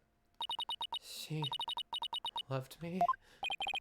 Your mother hated to see you suffer because you could hear the voices of people's hearts. She wanted to set you free of your pain. So she worked tirelessly on her research. Do you remember those headphones you hated so much? I didn't realize that's not a school, like a class or anything. Yes. I had her every time I wore them. No, Athena. It's just the opposite. They emitted sound waves to nullify emotional input from the voices of people around you. Your power was much stronger than it is now. And those headphones were what enabled you to carry on with everyday life. Oh, that can't be true. Then why would I have done something like that to somebody who loved me so much? Her love for you was real. That I can guarantee. That's why... that what happened had to be some kind of mistake. I couldn't let you be punished for it. So you took the blame yourself? You and your mentor more likely you know. Pongo was a witness, so I put it in the case, held Athena close, and vacated the lab. I threw Pongo away in the boarding lounge trash chute. I hid the case in my space undergrounds. Did you know we know of all of the facts in this case? Hold it! Hold it! No, not yet. It can't end like this. Objection! Objection! Do not disgrace yourself, Mr. Wright. The truth has been revealed.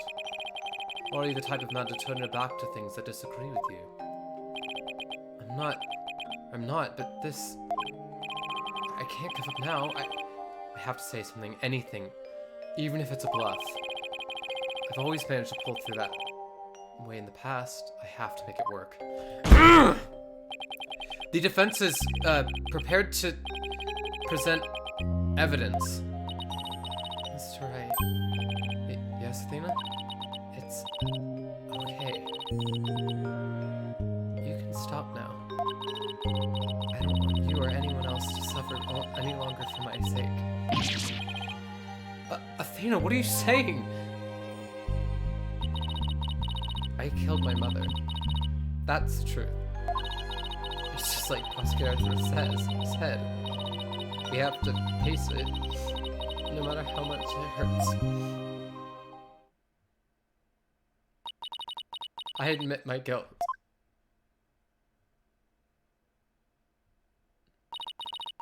But could I please be granted just one chance to tell everyone what I recall? It appears Miss Sykes is much braver than you, Mr. Wright. What say you, Your Honor? In light of her courage, will the court give Miss Sykes this opportunity to confess? Very well. And if you would, please take the stand, Miss Sykes.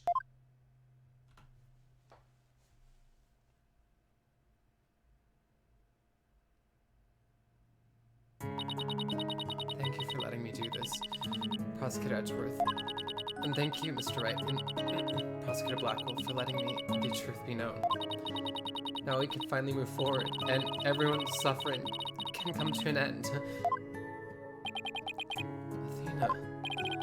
Prosecutor Blackwell will be cleared and the dark age of the law can come to an end. Yes. Admit your guilt and bring everything to its conclusion. I killed my mother. My memory is still a little hazy, but there's no question I remember it. I remember the weight of the weapon in my hands, the feeling of it stabbing in teeth, and I remember the warmth of her blood as it flowed down the handle onto my fingers. Your Honor, please find me guilty. I dare say these are all memories that no one but the murderer would have. I see. Thank you for your confession. I believe this trial has gone on long enough. But before we conclude, does anyone have a counter-argument? Objection! Objection!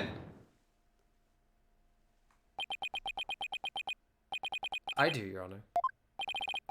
Mr. Wright. But Mr. Wright, why? I killed her. I remember it now. Any counter-argument now is pointless. Objection! Objection! Don't tell me you've forgotten one of the basic tenets of lawyering. Always believe in the client to the bitter end. Athena, you are not a murderer. Objection! Objection! I said that you never changed, but could you have actually regressed in these 8 years? I won't stand for your childish emotionalism getting in the way of the truth. Emotionalism? Don't lecture me on matters of the heart, Edgeworth. Because I can see straight into a person's soul. Oh, yeah.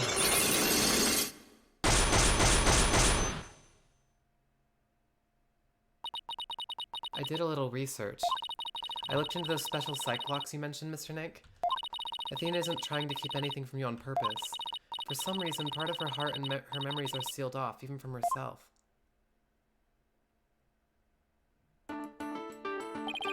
There's still a chance, somewhere deep in Athena's heart. There might still be a memory that not even she knows about yet. It might be like looking for a grain of sand somewhere in the cosmos, but still, that memory might contain a new fact that could prove her innocence. I hope for everyone's sake that you are not just bluffing, Mr. Wright. Helen, is there or is there not a problem with Miss Cyclist's confession? My memory is still a little hazy, but there's no question I remember it. I remember the weight of the weapon in my hands and the feeling of it stabbing in deep. And I remember the warmth of her blood as it flowed down the handle of my fingers. There's definitely something wrong with her memory of the event, I can just tell. If there is a problem with her confession, please prove it to this court now.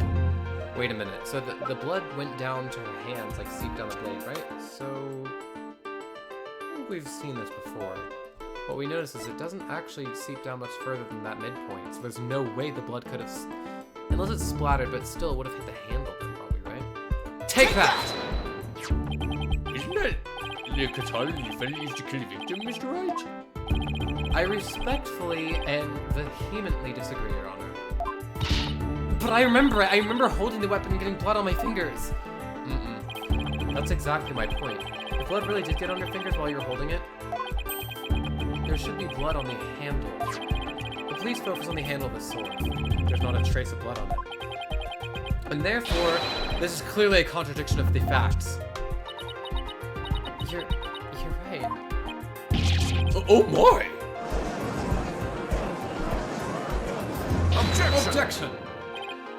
The defendant must have simply confused a portion of her memories. She mentioned it was hazy to begin with, and we can't mull over every minor detail. Objection! But she also said there's no question I remember it. A fact we can't ignore. In that case, why don't you explain what this contradiction with her memories means? Gladly. Just give me a second to think of something. I want to say that Athena didn't stab anyone. But she said it herself that she remembers the feeling of committing the act. Think, Phoenix, think. What could the contradiction with Athena's memories mean? The defendant used a different weapon, yeah. The psych said blood flowed down the handle, but the katana's handle is spotless, so doesn't it follow that the defendant must have used a weapon other than the katana? What are you up to this time? This is it. This time I found just the thing to end Athena's nightmare for good. The weapon that took Dr. Psyche's life was the katana, that much is for sure. So if I can show a possibility that Athena didn't use the katana, it could help me prove her innocent. A different weapon, you say? What would that be exactly? Right, of course. You would ask that. I can see your floundering, Mr. Wright. Did you speak without thinking again, as always? How does he do that? How does he do that? But I can't look down, or back down. Not here, not now. That's right. I did. Because it's so obvious it doesn't require any thought. What did you say? Okay, so maybe that was an exaggeration, but there has to be something. Maybe was there some other bladed weapon in the robotics lab that day? Maybe there's something in one of the crime scene photos. Wait a minute. There is something. There is a high probability that that was in the lab. I don't have that particular weapon here in evidence right now, but I do have a piece of evidence just like it. Other than the katana, this is another blade that may have been at the crime scene.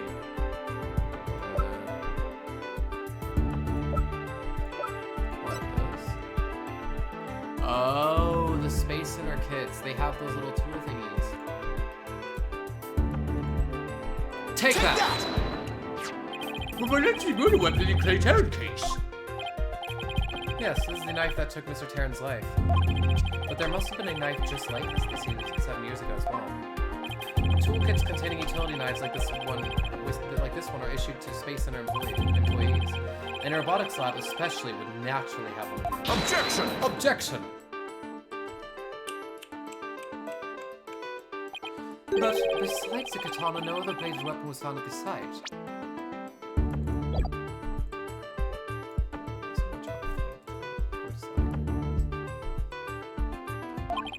It was in the investigation report, if you didn't know.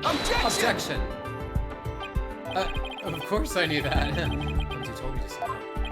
Then here's something else you already knew. There was a toolkit at the scene, but it didn't contain any blades. Here's a photo of its contents. Probably because that thing is missing that blade. Right. That's really kind of bladed tool.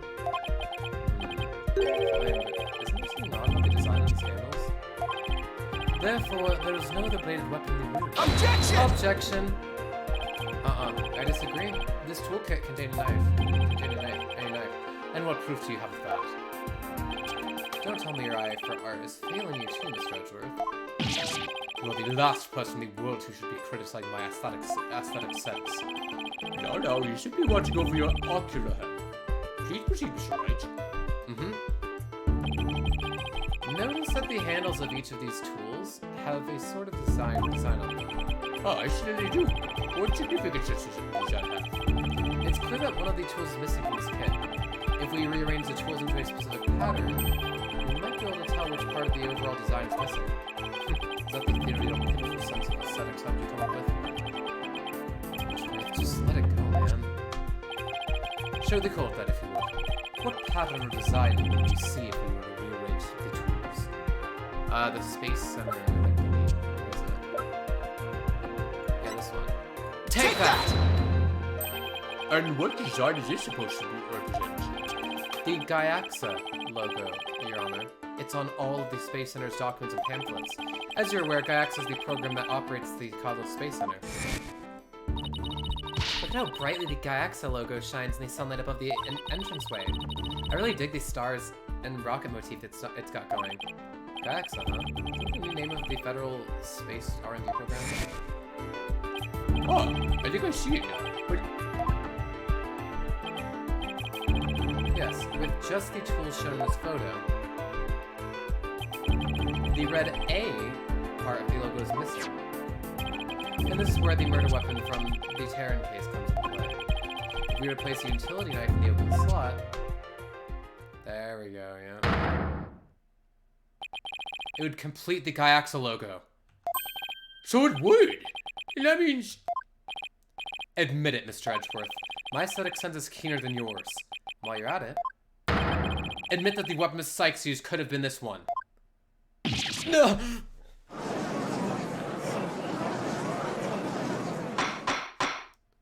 Order! Order, court! Miss Sykes confessed to having a memory of stabbing the victim. Admittedly, Miss Sykes most likely did stab someone using the utility knife. However, the weapon used to kill Dr. Sykes was the katana. Therefore, the act of stabbing that Miss Sykes remembers couldn't be that of Dr. Sykes. Very well. Let's suppose for a minute that Miss Sykes did use the utility knife. Tell me, how does that change anything? Come again. Well, what if the katana was only being used as a decoy to conceal the true murder weapon? Okay, first off, what about the weapon, or the wound, you know? The wound doesn't, the katana has a very specific blade pattern, and so does the knife. So you could measure those, and since it's the pattern, or the wound is the pattern of the, and also, there's no way to say either way of that. There's no fact of that, like, to prove.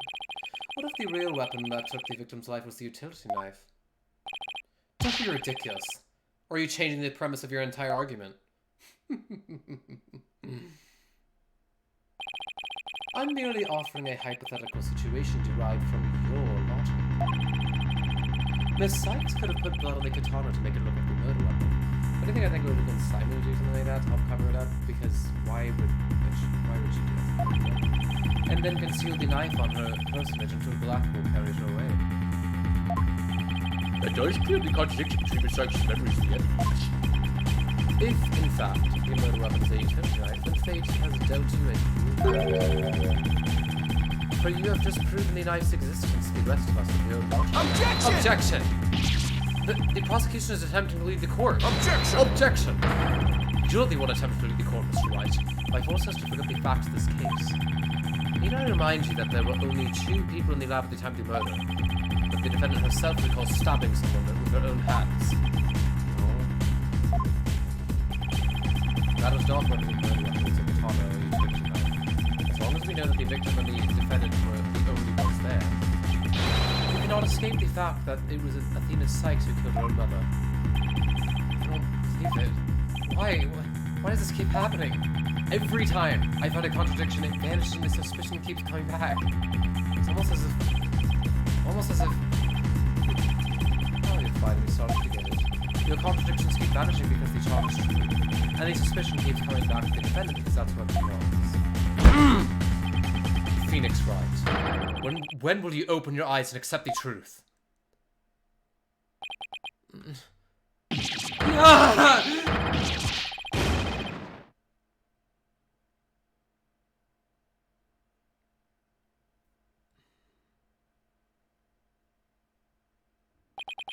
I don't want to believe it. It can't be true. But what if... Mr. Wright. Mr. Wright, you fought a good fight. I think you've done all you could do.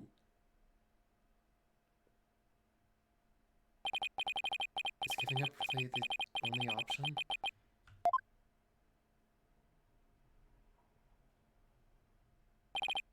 No. Snap out of it, Phoenix. What's the matter with you? Giving up and giving into doubt. I can't look back. Forward is the only way to go.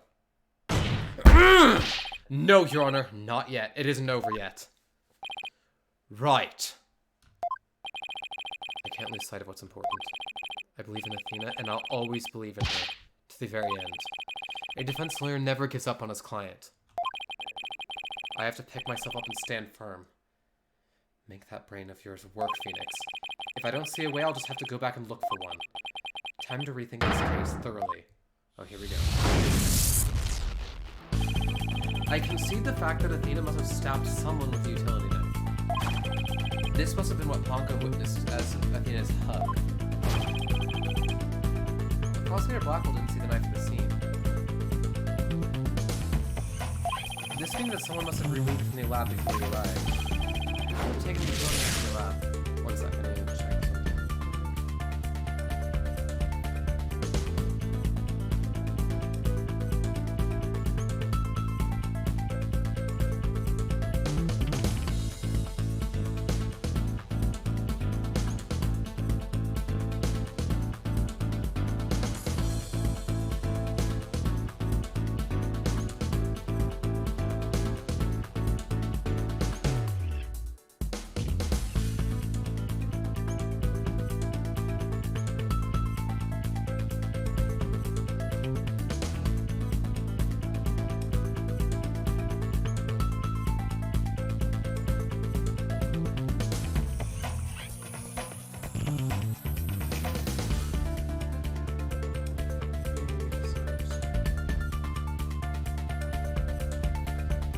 It had to have been someone else at this point. Someone else. A third person was at the scene. If I trust Athena, then I have to conclude there was a third person at the scene. But according to Ponko's testimony, Athena and her mother were the only 2 there. So then, how did this third person manage to escape Ponko's detection? I know, this person must have fooled Ponko's facial recognition feature by covering their own face. It had to be their own face. Person hit their face. Wait a minute. Ponko's a heartbeat detection system, too. Even if they covered their own face, Ponko would have still detected their presence. But she wouldn't have been able to tell who they were. Wait, that's it. The culprit could have covered their face and posed as which person to avoid detection. Oh, that is Sykes. The person poses the victim. If the culprit poses the victim, that would explain why Ponko thought only she and Athena were there. All they had to do was take advantage of Ponko's basic recognition features. The culprit used this in order to pose the victim. Oh, her jacket. That makes so much sense. The victim's jacket. The culprit could have posed the victim by wearing her jacket with the ID tag on it. That still leaves the heartbeat detector system. How'd the culprit get around that? It wouldn't have worked if Ponko could detect the real Dr. Sykes' heartbeat too. Does that mean that the real Dr. Sykes was already dead by that time? If that's the case, then who's taking the stab? The real culprit then. Oh, that was Athena stabbed. That's it. The person Athena stabbed wasn't Dr. Sykes. It was the person who murdered her and then pretended to be her. The real culprit.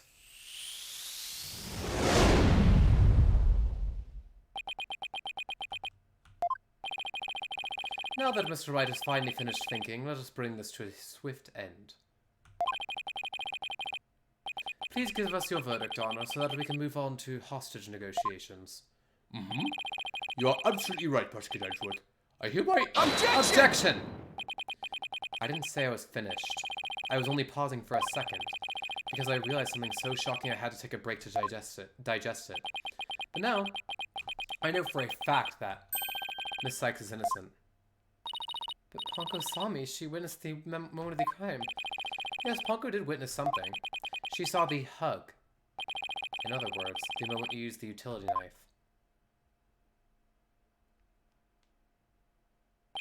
But the person you stabbed wasn't your mother. What do you say, Mr. Wright? The answer is simple. The person Miss Sykes stabbed was a third person posing as Dr. Sykes. What? Objection! Do you really expect us to swallow that, Mr. Wright? According to the robot's statements, there was no third person there. Did you really think I wouldn't see through those throughout the time? Objection! After all we've been through, Mr. Edgeworth, I'm disappointed. Don't you know by now that this smile of mine means I have absolute confidence? Ha! You make that pose all the time regardless of the facts. Ponko's strange malfunction. Mr. Terran, you look pale. Shall I help you to the sick bay? Mr. Terran? That's Paul you're talking to. Oh, this hunk of junk here is mistaking Apollo for Clay. Maybe Apollo's possessed by Clay's ghost. That was another case of mistaken identity caused by a jacket ID tag. All because Ponko couldn't read Apollo's facial features through that eye patch. Like Mr. Edgeworth said, a mask could nullify the robot's facial recognition. All the person would have to do is wear a jacket with the victim's ID tag that poses her. Objection! Of all the ridiculous theories, what good would a silly disguise like that do? Have you forgotten that the robot also has a heartbeat detection system? If there was a third person in the scene, the robot would have detected him. I'm sorry, Mr. Edgeworth, but that doesn't count for much, I'm afraid. Because by that time, Dr. Sykes' heart had already stopped and stopped beating. What? Sir Davy! Yes, Your Honor. The person Miss Sykes stabbed. This third person who is posing as Dr. Sykes is her mother's real killer. That's... Impossible!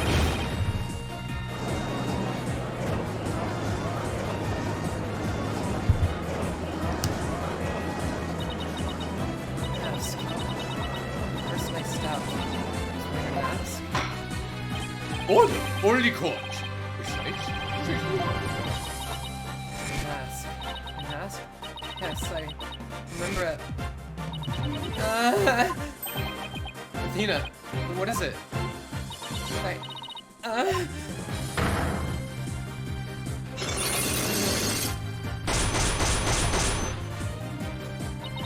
remember a man with a mask. What did he do to my mother? My head. Besides, are you alright? No! The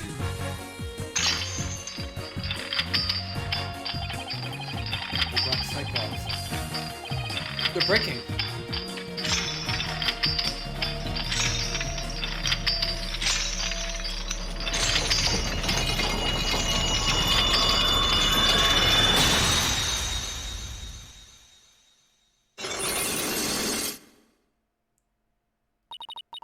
It's all coming back to me.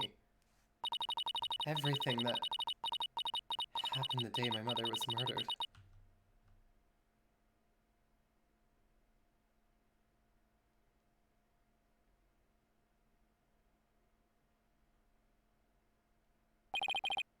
They're gone.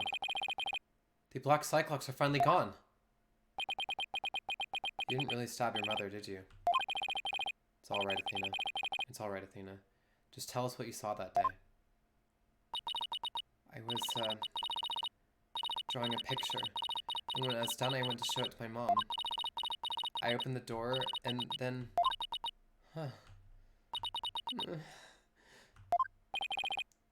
It's alright. I'm right here. You're safe, Athena. She was on the floor by the workbench with a katana sticking out of her. There was a handkerchief over her face, but I knew it was her clothes. And there was a man there. A man? Hold it! Hold it! Hold it! Quiet, Your Honor. Shh. Go on, Athena. He tried to attack me, and in a panic I grabbed the knife that was there, and he dodged at first, so I only got his clothes. But I tried again, and this time you got him, didn't you? I did. I remember it clearly now. The knife went into the back of his hand. Then he kicked me, and I passed out. He's holding a knife up there, legal record. When I came to, my mom wasn't moving. I had to do something. I had to fix her, I thought. So I asked Pongo to move her to the operating table. The operating table. Something's wrong with Mom, so I'm taking her apart to fix her.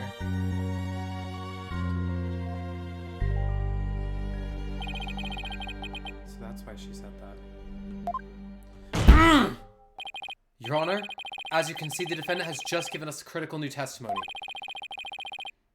A man was there before Miss Sykes arrived. A man who covered the victim's face and put on the victim's jacket. This man is the real culprit. Miss Sykes, do you have any idea who this man was? No, I'm afraid I don't. A few moments ago, Miss Sykes mentioned a mask.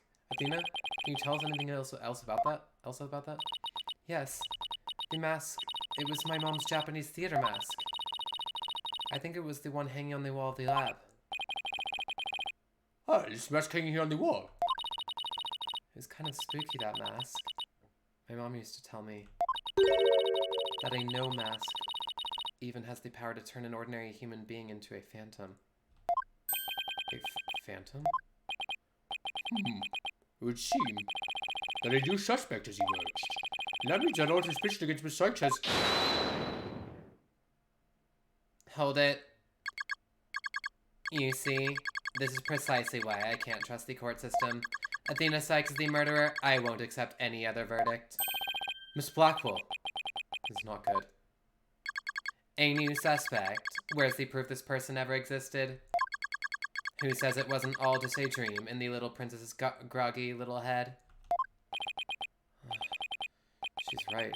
We don't have any hard evidence of the masked man's existence. Objection! Objection! Thank you, Mr. Wright. Thank you, Mr. Wright. I'll never be able to repay you for all you've done. But I'm fine now, because I can say with certainty that I didn't kill my mother. I'm so glad for you. I'm so glad for you. More and more memories are coming back now. So I'd like to say one thing if I could. Honka came to the robotics lab at about 2 p.m. to recharge. I went to the robotics lab at about 2 p.m. for my regular recharge. Just as I was about to charge up, Athena came in and hugged Mommy Metis, and then Mommy Metis fell down. After that, I was recharging, so I don't know anything. I was see where you're going with this. If Molly Menace was really the killer in disguise. Right. Then he must have come to the robotics lab before 2 p.m. I could help me find this person who came to the lab before 2 p.m.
Take that! This prosecutor Black will leave the scene after the incident around 3 p.m. What I'm wondering is, does the video show anyone else passing by there before then? I don't see anything in the investigation report. Let's fit and check. That's what we should do. Just as I thought. So if we rewind the footage and go back to around 2 p.m., we should be able to see the true culprit leaving the scene. Very well then, let's take a look. There! Please stop it right there. Ah.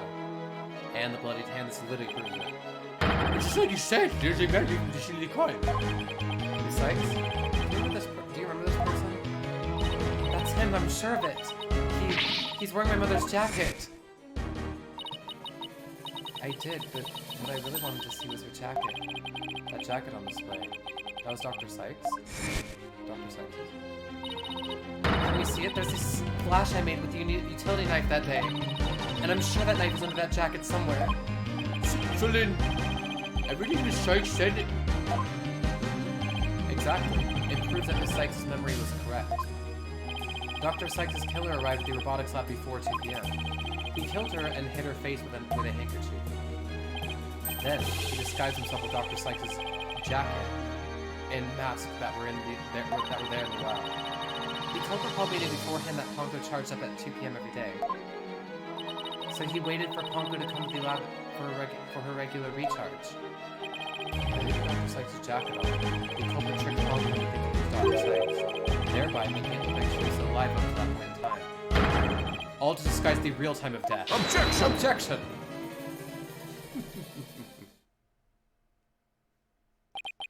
It's a nice theory, Mr. Wright, but I'm afraid that it's just not possible. What?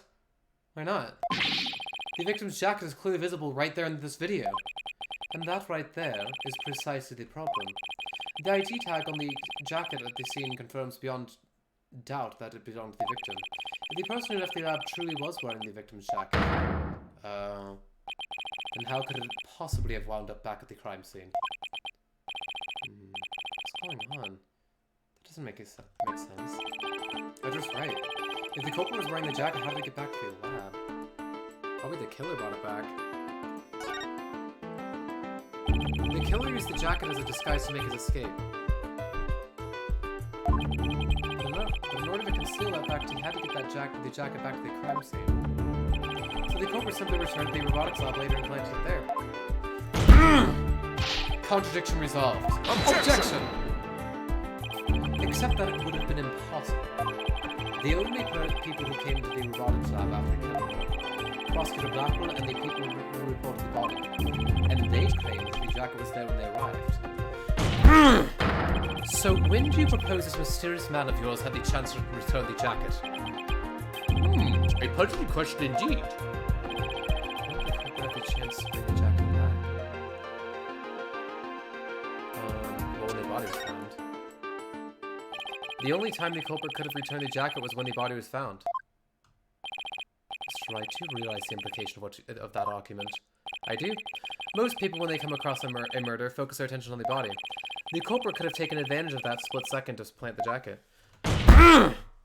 In other words, the true culprit of the case, the man known as the Phantom, was one of the first people to discover the body. I would never have thought of that.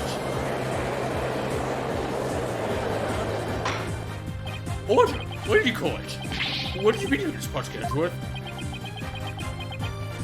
The body was discovered and reported by a group of three people, and they were then returned to Space Probe's capsule in preparation for the half-one launch. One of those people had a special bag to transport the capsule. Oh, you mean the shock-resistant bag? Oh, you mean the shock-resistant bag? Correct. I suppose that if the jacket was in that bag, it could have been returned to the scene of the crime without any notice. I'll see to it that you get the reports on those three people. We should also check the facial recognition database for that robot. If this person felt the need to hide his face with the theater mask, it might mean that his facial data was once registered. Constable Edgeworth? Does this mean? I have to admit, I believe this psychic's memories to be credible. You win, right? Not this sort of an official trial anyway. Why is this me? Prosecutor, are you actually conceding?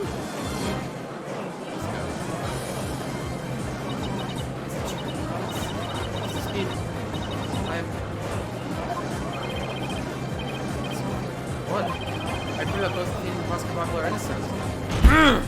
Your Honor, I see no need to further prolong this trial. Objection! Objection! Hold on, Mr. Wright. Have you forgotten who's in charge of this trial? Okay. Actually, this is a good, segue point, checkpoint. So let's save here. And we'll come back to this another day.